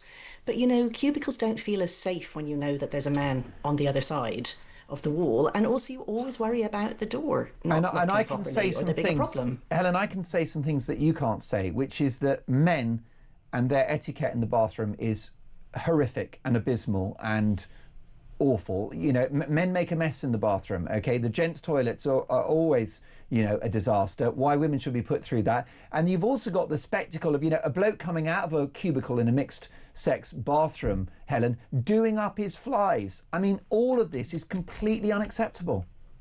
I mean, I travel by train, and sometimes I travel by train late at night, and I try to stay away from the toilets on those trains because, as you say, men are still doing up their flies as they're coming out. You know, anybody who has any common sense or any observation or any compassion for other human beings or any awareness of human nature would know that you design that extra step of safety in. This is what safeguarding is about. You design safety in. And it's not just about the rapes and the voyeuristic attacks that are reported to the police, though they're very important, and well done to Women's Rights Network for this information, information campaign to get these figures. It's just also about the feeling of safety. You don't go to places that you feel unsafe. Women don't walk in parks at night when it's dark. We know where there are lights and where there aren't. A place that's mixed sex and you have to take off all your clothes and have a shower is not a safe place for women. It feels bad and women won't go. And if you take, for example, I don't know, a social setting like a restaurant or a bar or a nightclub, women quite often support each other in the bathroom. It's a haven. Yeah, and in nightclubs and in bars, of course, there's drink and it's dark and there are actually predators. OK, a swimming pool isn't going to have the drink and the dark bit, but there are predators. We know that. We know where men who want to take pictures of women undressed go. They go to places where there are mixed sex changing rooms, where no one is going to question anything if they go in, where they can leave hidden cameras. I mean, hidden cameras are an absolute blight, and the government has said so, and it has said that this is a crime that men commit largely against women and girls, and yet at the same time we're making that crime easier for those men to commit. It's really a predator's charter. And Sport England is supporting and saying that it's good to have mixed sex changing rooms. They should be telling people don't have this. It's unforgivable. I do hope we speak again soon, Helen. Thank you so much for your valuable time. Helen Joyce is the Director of Advocacy at Sex Matters, author of Trans, Gender Identity and the New Battle for Women's Rights. Will you be wearing a face mask to stop the spread of this nasty strain of influenza? Harry's in Portsmouth. Hi, Harry. Now, we're just connecting to Harry in just a moment because, of course, there is advice from the authorities to wear a mask when you are in a public setting. Someone that will never be masked or muzzled is Ian Collins, who's live at 1. Good afternoon. I mustn't say good morning. I've done a lot of earlies lately. You say that, but I've got the itches where the mask has just come off, because obviously...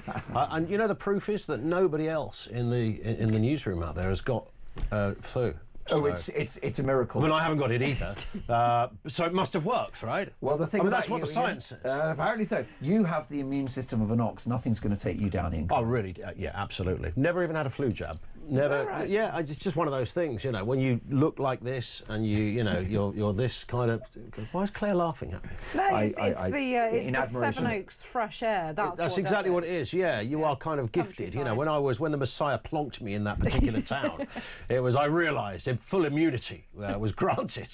With my residency. Oh, what are you going to do? I tell you something, you've got plenty to go at next. We have as well. Keir Starmer solving the immigration problem with his ECHR shenanigans. You know, we thought Keir couldn't do it, but he's only gone and done it. So who knew? No more boats. Well, that's it. This is that gaslighting term is used a lot. Have you seen Rachel Reeves now? She's been complaining about all the speculation in regards to the budget. Apparently, that was someone else's fault, not hers. The speculation was somebody else's fault. Hang on, what's her job title now? Hang on, what is it? It's the Chancellor of not the Lancaster, not Duchy of Cornwall. That's it. Of the Exchequer. That's in Germany. Yeah, she'd love that. Nothing to do with her. Nothing to do with me, Gav. Is that what she's saying? Yeah, that's what she's saying. But not just that. She's complaining about the leaks and complaining about the speculation in the run-up to the election. Well, she should speak to the people that work for her, surely. That would be your first port of call. There's only a handful of people, you know this, Claire, in certain meetings, for your eyes only and all that caper. Sign on the dotted line, otherwise you go to jail for 100 years. She knows. She knows. She's going to be really angry. But here's a question, right? I want to know what Ian Collins thinks. Do you think change is coming? Because if you look at France, Germany, Italy, Poland, it's all shifting right. The next president of France reckons he's going to stop the boats on our behalf.